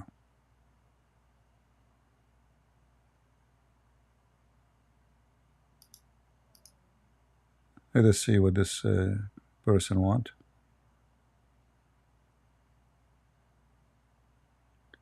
Any Muhammadan? Hello, am I audible? I don't hear you. Hello, am I audible? Can you speak louder? Hello. Guys, do you hear him or only me? I Hello. can't hear him. Is his voice is so low?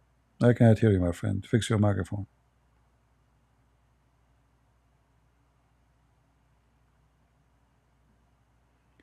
Any Abdul?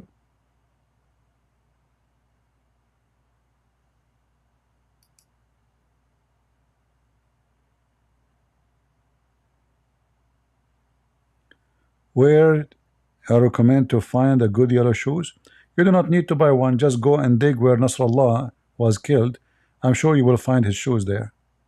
Why you want to buy a new one? Just go to Lebanon. Many of Hezbollah lost their shoes there, especially after the pager, attack. They were running without shoes.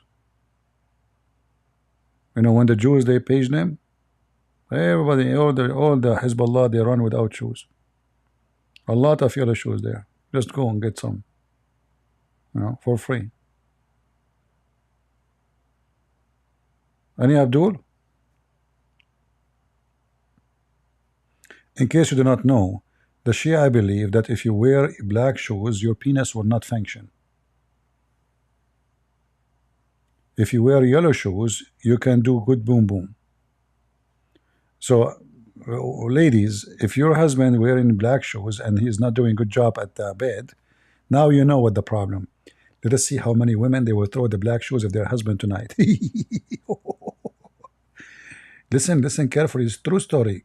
This is a true story and practiced and proven by Hezbollah and Nasrallah. Black shoes, no good deal, no good job. The husband is like, like, honey, come on, we have to make babies. What I can do is not working. So if you have a husband, he have a black shoes. When he sleep, take them, send them to me. Yeah, because I like to be a monk, I have you understand the situation. I take only brand new ones, okay? Just send them to me, okay? Because your husband is not doing a good job. For me, I don't care about good job because, as you know, I'm not married anyway, So I'm not trying to take your shoes, no. But I don't need to have a, boom boom. So those are perfect for me. Thank you very much. I'm trying to help you only. So if your shoes are like nice and expensive and brand new, just send them. I will help you. All right.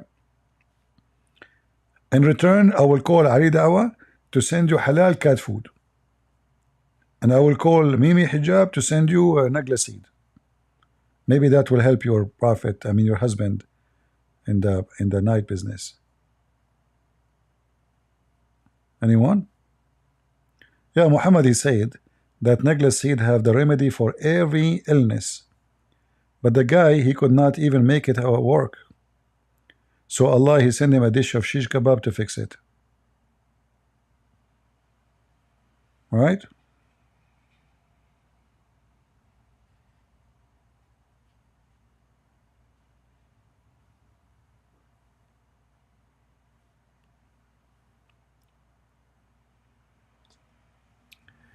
Admins, if somebody use bad language in the chat in Discord, just block him.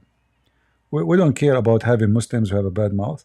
If a Muslim want to be filthy, just, you know, block him. You get my permission. You want to come speak to us in a, you know, professional, nice, you are welcome. But if you are a piece of trash, we don't want you here. We aren't interested. I would like to know what program you use to make your cartoon. I did not make the cartoon myself. I hired somebody. I paid him. I bought him computer. I gave him all the donation I received to make the cartoon. He was a big thief. Anyway, but he did it at the end. Yeah, I did not do it myself. I don't have the skills for those cartoon things.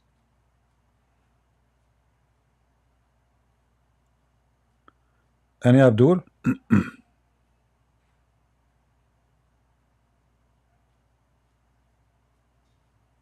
No Abdul? All the Abdul are out for Halloween? They want to visit Hezbollah reader?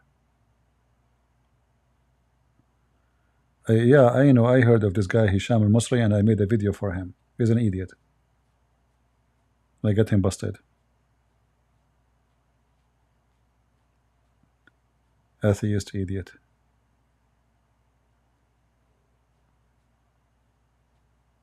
Any Muslim? That's cool. Nobody? Okay, it look like we are done for today.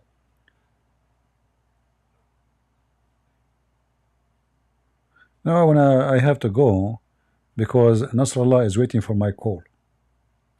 You know, me and him, we are all the friends. He told me always call me. Even I said, what the Israeli will kill you sooner or later. He said, call me and see. I will answer you. You know. So as we heard, that when you go in the grave, the angels will come to you and they will ask you 3 questions, and there's snakes and there's a lot of drama, you know. So yeah, look at this guy. Look at his eyes. He's serious. He's a true believer, not like you people. Look at this. There will be 90 snakes, each snake with 9 heads. And those snakes are so full of poison that it is said by the Prophet Muhammad sallallahu alaihi wasallam that if one of those snakes bite the earth, this earth, then till the day of Qiyamah, means till the last day. That's it. That the whole earth will never ever bring out any greenery. Don't say that to Cortez, this crazy woman. She want to kill all the cows. If she heard this, she want to kill all the snakes. Don't say that. I mean, those Democrats are crazy. They will blame everybody. I mean, come on. So the snake, if the snake bite the earth, the whole earth will be poisoned and no greenery forever? That's deep. Look like a global warming problem is not a big deal compared to this. Everything will be rotten and no one will be able to harvest any plants or any trees. What harvest you eat it? The whole earth become poison now. What's wrong with you? Or something. The earth will be so much poison. It will be full of so poison. Look how he move his eyebrows, you know. The body language of a believer. And they will keep biting you. The snakes will keep biting. I mean, one bite is not enough because is Abdul. You see, this snake, if bite the earth, the whole earth will be destroyed. But if this earth bite Abdul, nothing happened. One bite is not enough. Abdul, you are dead.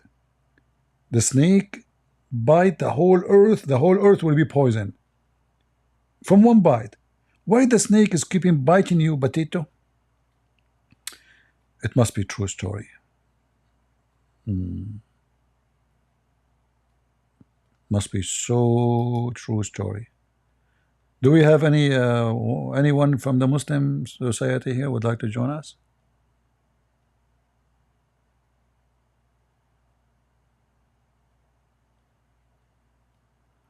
Anyone?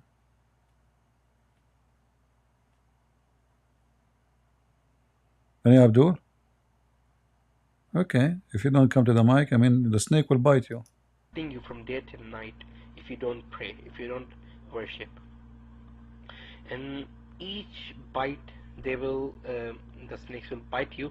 It will take you 70 yards beneath the earth.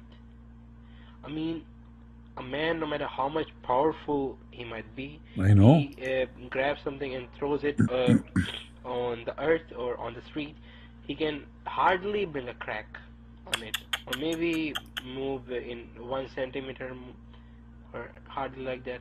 And that snake will take you 70 yards beneath the earth, and you will go beneath the earth, piercing the earth, piercing the surface of the earth. Your body will go 70 yards down, and then the snake will bring it back, and then he's gonna bite you again, and this is gonna happen. Imagine 90 snakes biting you. Each snake have 9 heads and 1 scorpion. We cannot continue with you with one scorpion because this is a very difficult topic for most of you, and most of you are underage. And as you know, according to the regulation of the scorpion of YouTube, you have to prove your identity, and you have to prove that you are a person who can handle a scorpion story. So we apologize. And tomorrow we will go live again, and we will tell you more about the scorpion, which is so big and so huge, and he have a mustache because he's adult. You know, we are not talking about a scorpion who's like immature. We are talking about full adult with the big balls. You know, the scorpion have big balls. So this scorpion is coming from hell, not like normal scorpion. That's why we have big balls. You know, the ones within the earth, their balls you cannot even see them. This is really huge. I mean, this is something scary. You know, and when they sting you, you are just you are dead. You know, I mean, you are dead after dead. You know, like I mean, you are in the grave and you are dead, and the scorpion is stinging you. You know what? This remind me of mosquitoes like me, and I was watching them, and I'm very like I'm a scientist by nature. I like to observe, so I look at the mosquitoes. She stood on my hand. She did suck my blood, and right away she died. I start thinking, why the mosquito died right away after she took my blood? The first thing I said to myself, maybe my blood is poisoned. The second thing I said, maybe because I'm too sweet and this mosquito have diabetes.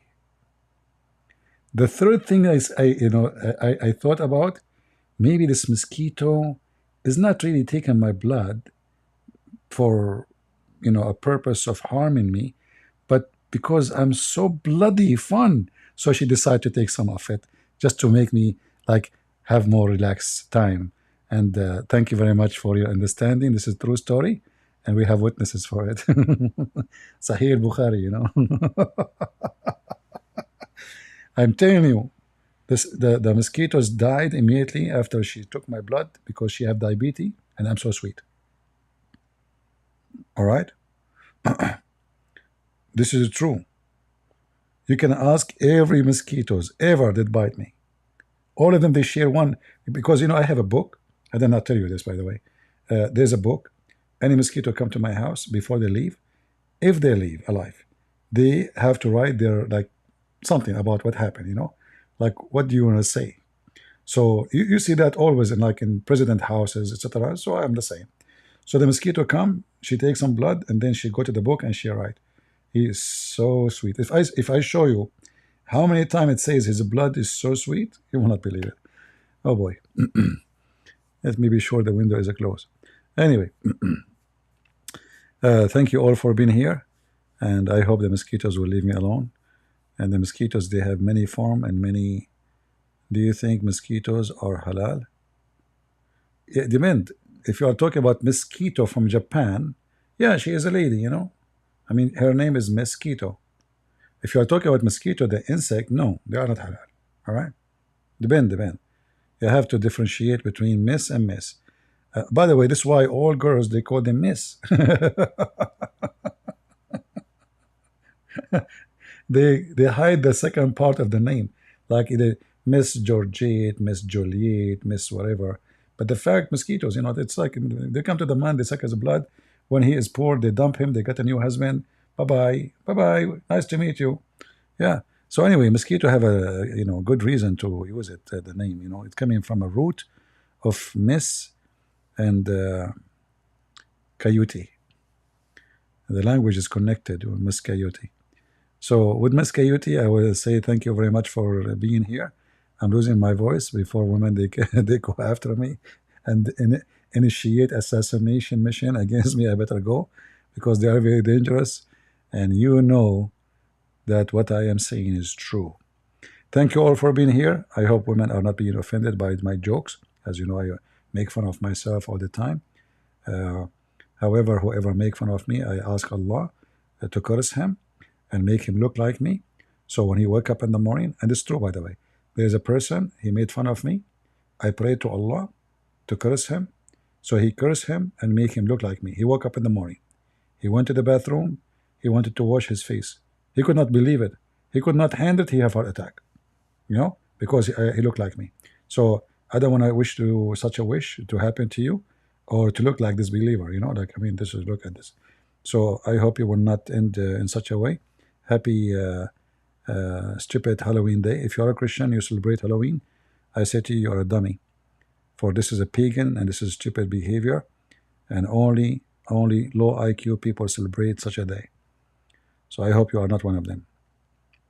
Thank you all. God is good, so is Jesus, and I hope I did not give you a headache. Take care. Bye-bye.